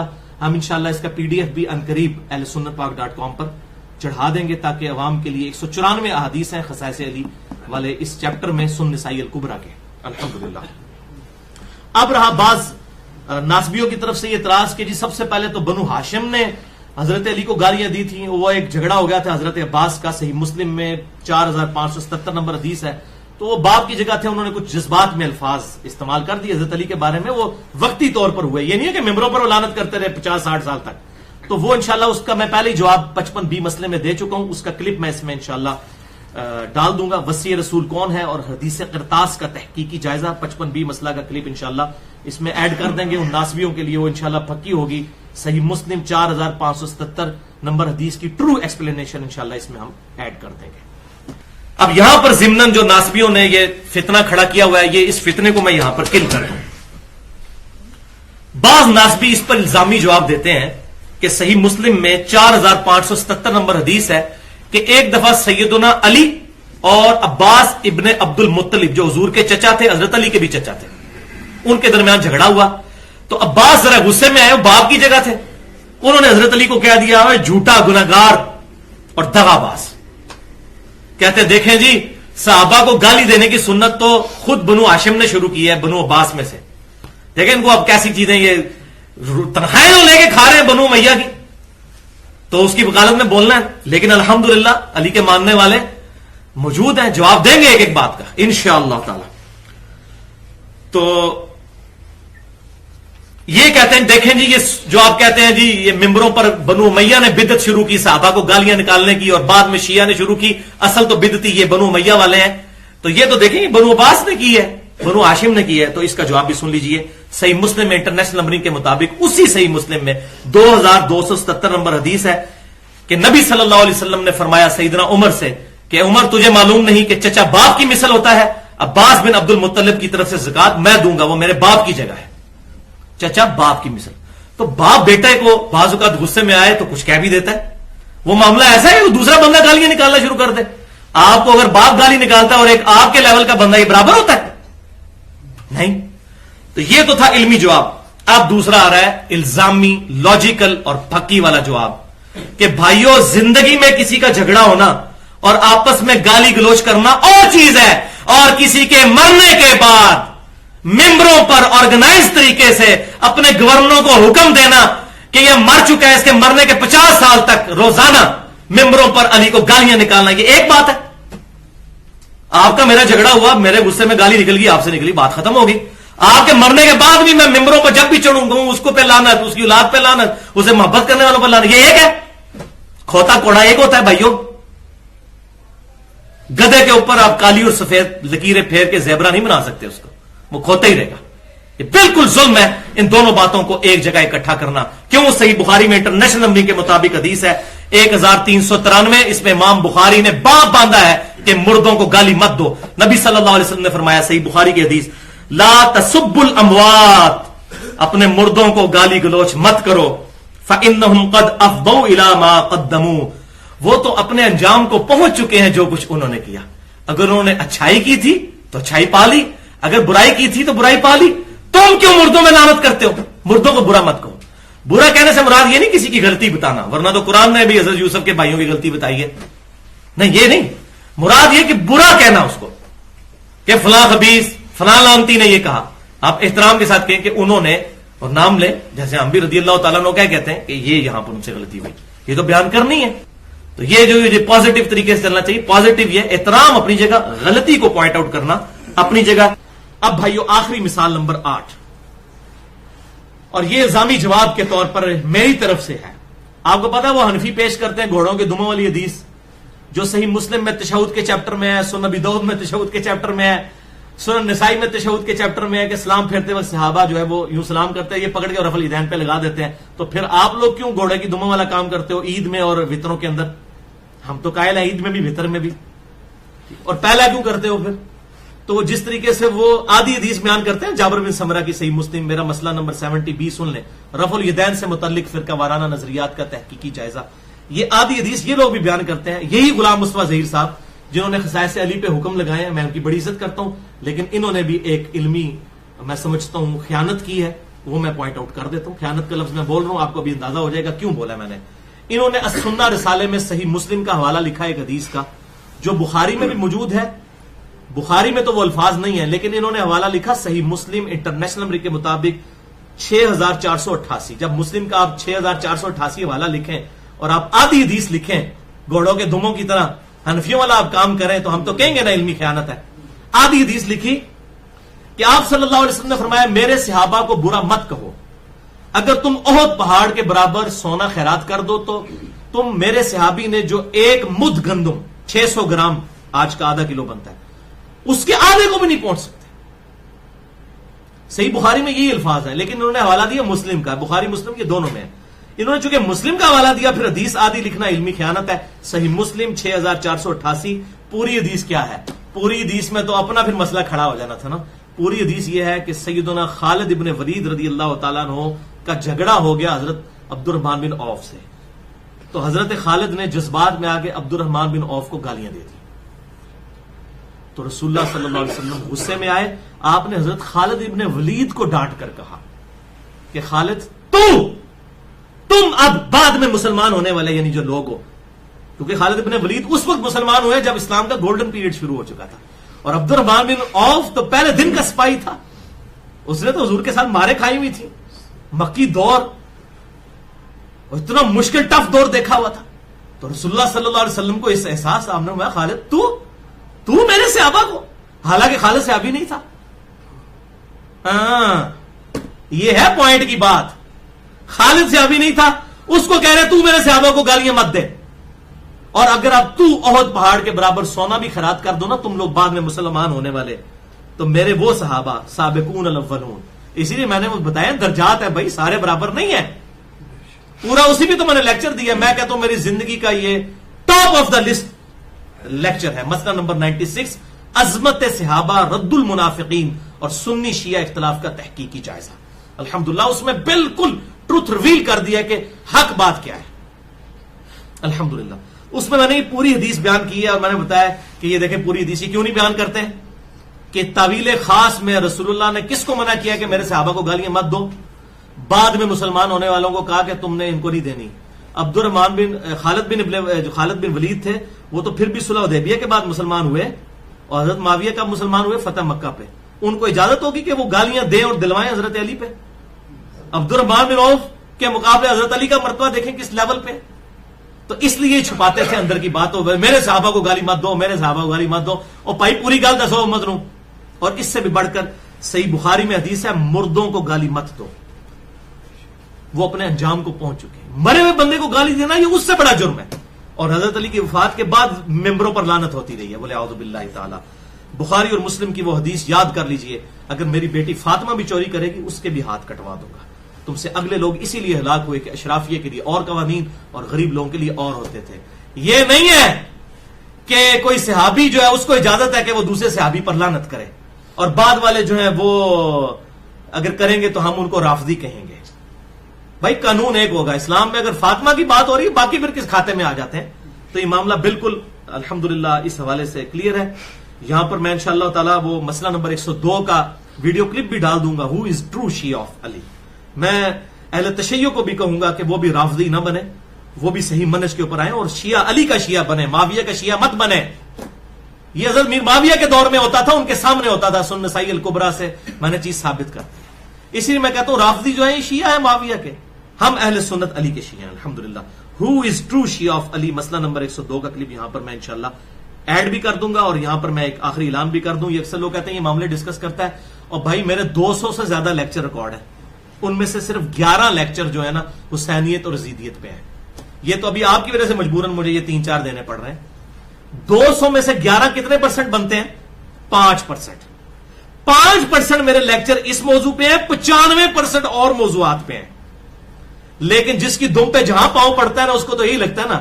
اب بریلویوں کو تو یہی لگتا ہے یہ گستاخانہ باتوں میں اس نے ہمارے بزرگوں کو رگڑ دیا, دیوبندیوں کو بھی یہ لگتا ہے, ان کے لیے تو یہی لگتا ہے کہ علی باتیں ہی ہمارے بزرگوں کے خلاف کرتا رہتا ہے, کیونکہ ان کے خلاف وہ ایک لیکچر بھی ان کے لیے 1000 کے لیے برابر ہے, 1000 کے برابر ہے. تو بھائی یہ میرے صرف 11 لیکچر ہے. mirza_95@yahoo.com پہ مجھے ای میل کریں, میرے 11 لیکچرز کا مجھ سے لے لیں لنک, اور آپ ایمانداری سے سنیں. اور میرے یہ جو 4 ریسرچ پیپرز ہیں 5A, B, C اور D, یہ بھی اہل سنت پاک.com پر ریسرچ پیپرز والے پورشن میں موجود ہے, آپ وہاں سے ڈاؤن لوڈ کر سکتے ہیں. صرف 5% لیکچر ہے. وہ کہتے ہیں یہ ہر ٹائم ڈسکس کرتا رہتا ہے. ہر ٹائم کدھر ہے؟ 200 لیکچرز میں سے 5% ہو, آپ تو یہ دوبارہ ہونے بھی نہیں ریکارڈ. یہ تو وہ اس کی پرسنٹیج بڑھتی بڑھتی اس کی 1% رہ جائے گی جب وہ 300-400 ہو جائیں گے. بہرحال یہاں پر میں ایک حدیث ضرور بیان کروں گا کہ ہمارے محبوب امام کائنات سید الاولین والآخرین شفیع المذنبین رحمت للعالمین سیدنا و مولانا امام اعظم محمد رسول اللہ صلی اللہ علیہ وآلہ وسلم نے اپنی وفات سے تقریباً 2.5 سے 3 مہینے پہلے ایک خطبہ دیا جو اہل سنت اور اہل تشیع کے ہاں کامن پایا جاتا ہے. اس حدیث کو غدیر خم کی حدیث کہتے ہیں. اہل سنت کے ہاں 4 احادیث ہیں اوپر تلے صحیح مسلم میں.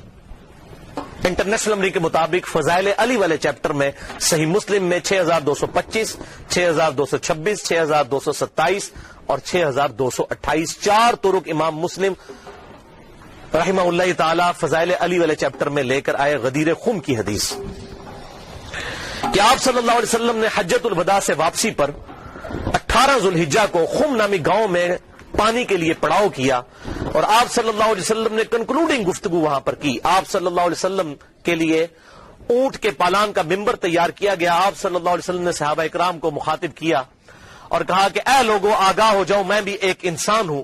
قریب ہے کہ اللہ کا قاصد یعنی موت کا فرشتہ میرے پاس آئے اور میں اس کی دعوت قبول کر لوں.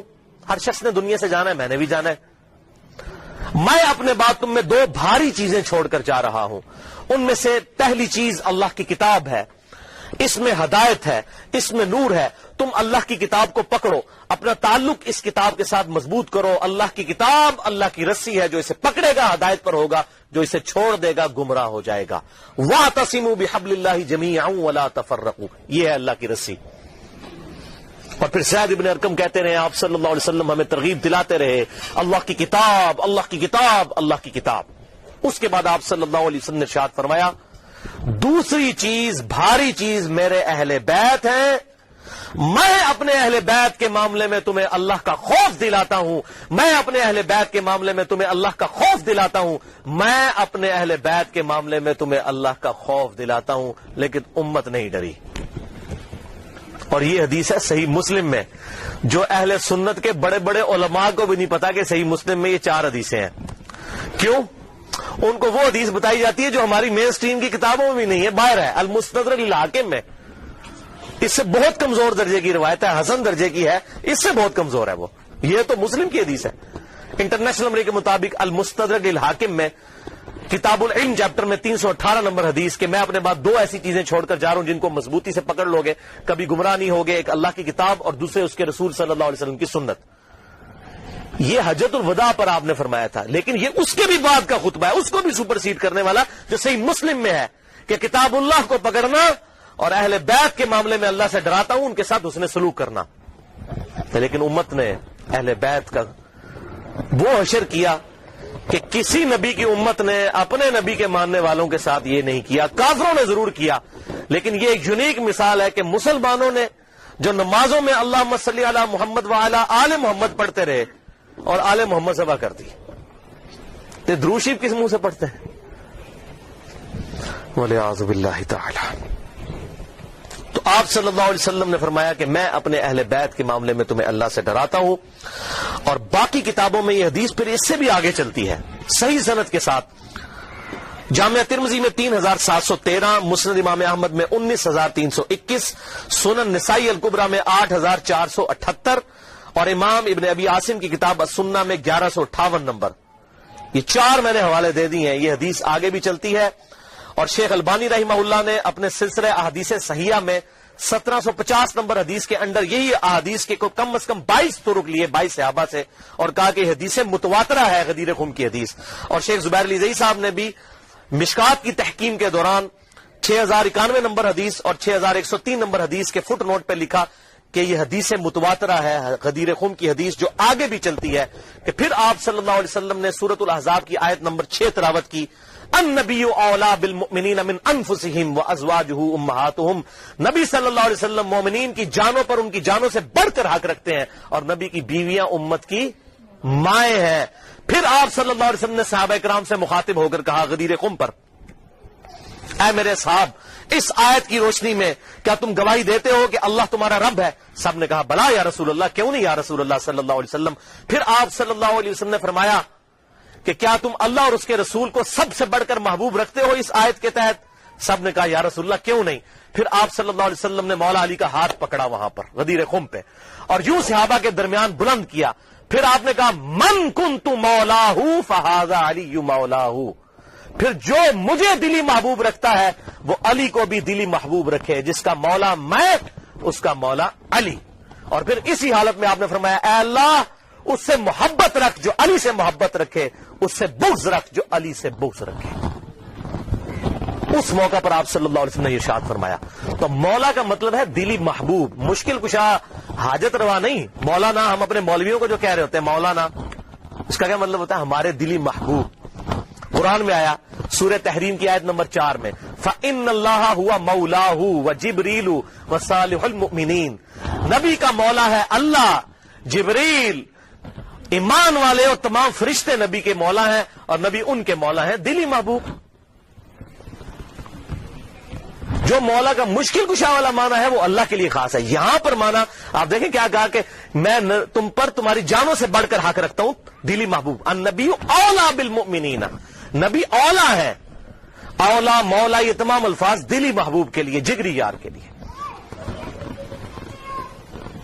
تو یہ اس کا مشکل کشا معنی لینا بالکل ظلم ہے. بھائیو قرآن پاک میں واضح طور پر آیا ایاک نعبد و ایاک نستعین، اے اللہ ہم صرف تیری ہی عبادت کرتے ہیں، غائب میں مدد کے لیے صرف تجھی کو پکارتے ہیں۔ یہ تو جھگڑا ہی نہیں ہے کہ سیدنا علی رضی اللہ تعالیٰ عنہ کو اختیار ہے یا نہیں، مولا علی کو اختیار ہو، شیخ عبد القادر جیلانی کو اگر اختیار ہو تب بھی ان کو غائب میں دعا کے لیے نہیں پکار سکتے۔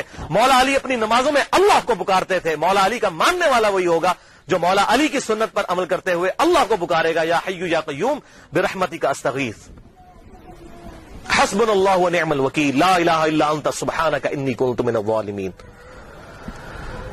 بارش کون برساتا ہے؟ اللہ۔ ڈیوٹی کس کی ہے؟ فرشتوں کی۔ تو بارش فرشتوں سے مانگیں گے یا اللہ سے؟ اللہ سے۔ تو سیدنا علی کو اگر اختیار ہو بھی تب بھی ان کو پکاریں گے نہیں۔ ہاں ظاہری اسباب وہ معاملہ بالکل ڈفرنٹ ہے، میں آپ کو کہتا ہوں مجھے پانی پلا دے، بالکل ٹھیک ہے، لیکن آپ وہاں بغداد میں دفن ہیں، بغداد میں بھی قبر میں، اور کہتے ہیں میں آپ کو کہتا ہوں مجھے پانی پلا دیں، وہی بات وہی جملہ صرف کوآرڈینیٹس فریم آف ریفرنس بدلنے کی وجہ سے غائب میں پکارنا ہو جائے گا، اور غائب میں پکارنا عبادت ہے، اور عبادت جو ہے وہ اللہ کے ساتھ خاص ہے۔ اسی لیے قرآن میں کہا گیا ایاک نعبد، اے اللہ عبادت بھی تیری کرتے ہیں، و ایاک نستعین، اور غائب میں مدد یعنی دعا کے لیے اپروپریٹ ٹرانسلیشن ہے ایاک نستعین کی، دعا تجھ سے کرتے ہیں، دعا ہوگی اللہ سے۔ بہرحال اسی حدیث غدیر خم کی حدیث کی سپورٹ میں وہ صحیح مسلم میں کہتا ہوں بڑی اسٹانشنگ حدیث ہے، جو مولا علی نے صفین کے مقام پر جب تحکیم کا ایشو اٹھنے والا تھا اس وقت اصحاب کو جمع کر کے کہا۔ صحیح مسلم انٹرنیشنل نمبرنگ کے مطابق 240 نمبر حدیث، اور امام مسلم اسے کتاب الایمان والے چیپٹر کے اندر لے کر آئے ہیں کہ سیدنا علی نے کہا کہ اس ذات کی قسم کہ جس نے دانے کو پھاڑ کر اس میں سے اناج اگایا اور تمام مخلوقات کو پیدا کیا، نبی امی صلی اللہ علیہ وسلم نے مجھ سے یہ عہد لیا تھا کہ علی سے محبت نہیں رکھے گا مگر مومن، اور علی سے بغض نہیں رکھے گا مگر منافق۔ محبت علی از دا لٹمس ٹیسٹ آف ایمان۔ آج کسی کو چیک کرنا ہے کہ مومن ہے یا منافق ہے، دیکھ لیں مولا علی کی محبت ہے تو مومن ہے، اور مولا علی کا بغض ہے تو پکا منافق ہے۔ یہ شیعہ سنی کا مسئلہ ہی نہیں ہے، یہ تو بات ہی بہت آگے چلی گئی ہے۔ صحیح مسلم کتاب الایمان 240 نمبر حدیث کہ علی سے محبت نہیں رکھے گا مگر مومن، علی سے بغض نہیں رکھے گا مگر منافق۔ اور یہ پرٹیکولرلی دو ہی لوگوں کے بارے میں یہ بات آئی ہے، بخاری اور مسلم میں دوسرے انصار کے بارے میں آیا کہ انصار سے صرف مومن ہی محبت رکھیں گے اور انصار سے صرف بغض منافق ہی رکھیں گے۔ اور آپ دیکھ لیں انصار کے ساتھ واقعہ ہرہ میں یزید نے جو کچھ کیا، قتل عام ان کا، اور یہاں پر مولا علی کے خلاف جو لوگ کھڑے ہوئے ان کے معاملات بھی بالکل سامنے ہیں۔ لہذا یہ جو غدیر خم کا خطبہ ہے آپ صلی اللہ علیہ وسلم نے خم نامی گاؤں میں کیوں دیا، اس کی ایک ٹیکنیکل ریزن ہے۔ حجۃ الوداع پہ بھی آپ یہ بات کر سکتے تھے، آپ نے خم نامی گاؤں میں اس لیے خطبہ دیا کہ اس موقع کے اوپر سب لوگ جا چکے تھے سوائے اہل شام کے اور اہل مدینہ کے، اور یہی بدبخت شامی تھے جو بعد میں مولا علی کے خلاف صفین میں کھڑے ہوئے۔ حضور ان کو ڈرا رہے تھے، اور دیکھیں اس کے بعد کیا ہو سکتا ہے، من کنت مولاہ فہذا علی مولاہ، بات ہی کچھ نہیں رہ جاتی۔ اور اہل مدینہ میں بھی ایسے لوگ شامل، پھر اہل مدینہ کے اوپر ظلم بھی ہوئے، آپ صلی اللہ علیہ وسلم نے پہلے ان کو خبردار کر دیا۔ یہ تھی اس کی حکمت، اور آنے والے وقت کے بارے میں اشارہ تھا کہ یہ معاملات ان کے ساتھ ہوں گے۔ بہرحال اس معاملے میں جن لوگوں نے بھی سیدنا علی کے ساتھ زیادتی کی، چاہے وہ حضرت امیر معاویہ رضی اللہ تعالیٰ عنہ ہوں، یا حضرت مغیرہ ابن شعبہ رضی اللہ عنہ ہوں، یا حضرت عمر ابن عاص رضی اللہ عنہ ہوں، ہم کسی پر لعنت کرنے کے قائل نہیں ہیں، لیکن ان کی غلطیوں کا جھوٹا دفاع بھی نہیں کرتے، اور نہ ہم رافضیوں کی طرح ان پر لعنت کرتے ہیں۔ ان کا معاملہ ہم اللہ کے سپرد کرتے ہیں، غلطی جو ہے 100 بسم اللہ بیان ہوگی۔ حضرت آدم سے زیادہ کسی کا مرتبہ نہیں، 7 دفعہ ان کی غلطی بھی قرآن میں بیان ہوئی ہے۔ غلطی بیان کرنے کا مقصد یہ نہیں ہوتا آپ نے کسی کو ذلیل کر دیا، ورنہ یہ محدثین نے ذلیل کیا معاذ اللہ۔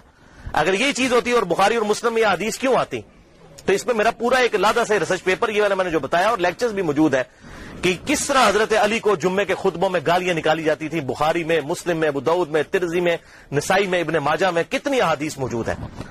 تو یہ ممبروں پر مولا علی پر لعنت کرنے کی بدعت بنو امیہ کے دور میں جاری ہوئی، لہذا شیعان علی وہ ہوں گے جو علی کی سنت پر عمل کریں گے۔ مولا علی کو خوارج نے کافر کہا، لیکن مولا علی نے ان کے جنازے خود پڑھائے اور کہا کہ یہ میرے بھائی تھے، بگوڑے ہو گئے، میں ان کو مسلمان سمجھتا ہوں، اور ان کے لیے دعا کی اللہ مغفر لحینا و میتنا۔ جبکہ دوسری طرف بنو امیہ کے ماننے والے وہ لوگ ہیں جو حضرت علی پر ممبروں پر لعنت کرتے تھے، اور آج ان کی باقیات اس فارم میں موجود ہے کہ وہ باقی صاحب کے اوپر لعنت کرتے ہیں۔ مولا علی کا ماننے والا وہ ہوگا جو بنو امیہ کی بدعت پر نہ چلے، مولا علی کی سنت پر چلے۔ یہ فرق سمجھ لیجئے۔ تو شیعان علی سے مراد علی کے گروہ کے لوگ، خالی ٹائٹل لگا لینے سے نہیں۔ آج سنی کون کون نہیں اپنے آپ کہتا؟ بریلوی کہتے ہیں ہم سنی ہیں، دیوبندی کہتے ہیں ہم سنی ہیں، اہل حدیث کہتے ہیں ہم سنی ہیں، لیکن ایک دوسرے سے پوچھیں وہ کہتے ہیں نہیں اسی سنی ہے، دوسرا سنی نہیں ہے۔ تو ٹائٹل آپ لگاتے رہے بے شک۔ شراب کی بوتل کے بعد روح افزا لکھ لینے سے روح افزا بن جائے گی یا جامع شیری بن جائے گی؟ نہیں۔ اصل تو بات ہے کہ واقعی علی کا شیعہ کون ہے؟ شیعہ علی کا وہی ہوگا، علی کے گروہ کا آدمی وہی ہوگا جو مولا علی کی سنت پر عمل کرنے والا ہوگا۔ اور مولا علی نے ہمیں یہی درس دیا ہے کہ کسی بھی شخص کے اوپر لعنت نہ کی جائے۔ یہ لعنت کرنا تو بنو امیہ کی بدعت ہے۔ جو ان کے طریقے پر چلنا چاہتے ہیں، ان کی پارٹی میں قیامت والے دن اٹھنا چاہتے ہیں تو بے شک اٹھیں۔ ہم تو مولا علی کے ساتھ ہیں، دنیا میں بھی انشاءاللہ اور آخرت میں بھی انشاءاللہ مولا علی کے ساتھ اٹھائے جائیں گے انشاءاللہ تعالی، اور اہل بیت کے ساتھ۔ اللہ تعالیٰ سے دعا ہے جو حق بات میں نے کہی اللہ تعالیٰ ہمارے دلوں میں راسخ فرمائے۔ اگر جس بات میں میرے منہ سے کوئی غلط بات نکل گئی تو اللہ تعالیٰ ہمارے دلوں سے معاف کر دے، ہمیں کتاب و سنت کی تعلیمات پر عمل کر کے دوسرے بھائیوں تک پہنچانے کی توفیق عطا فرمائے۔ سبحانک اللہم و بحمدک، اشہد ان لا الہ الا انت، استغفرک و اتوب الیک، وما علینا الا البلاغ المبین۔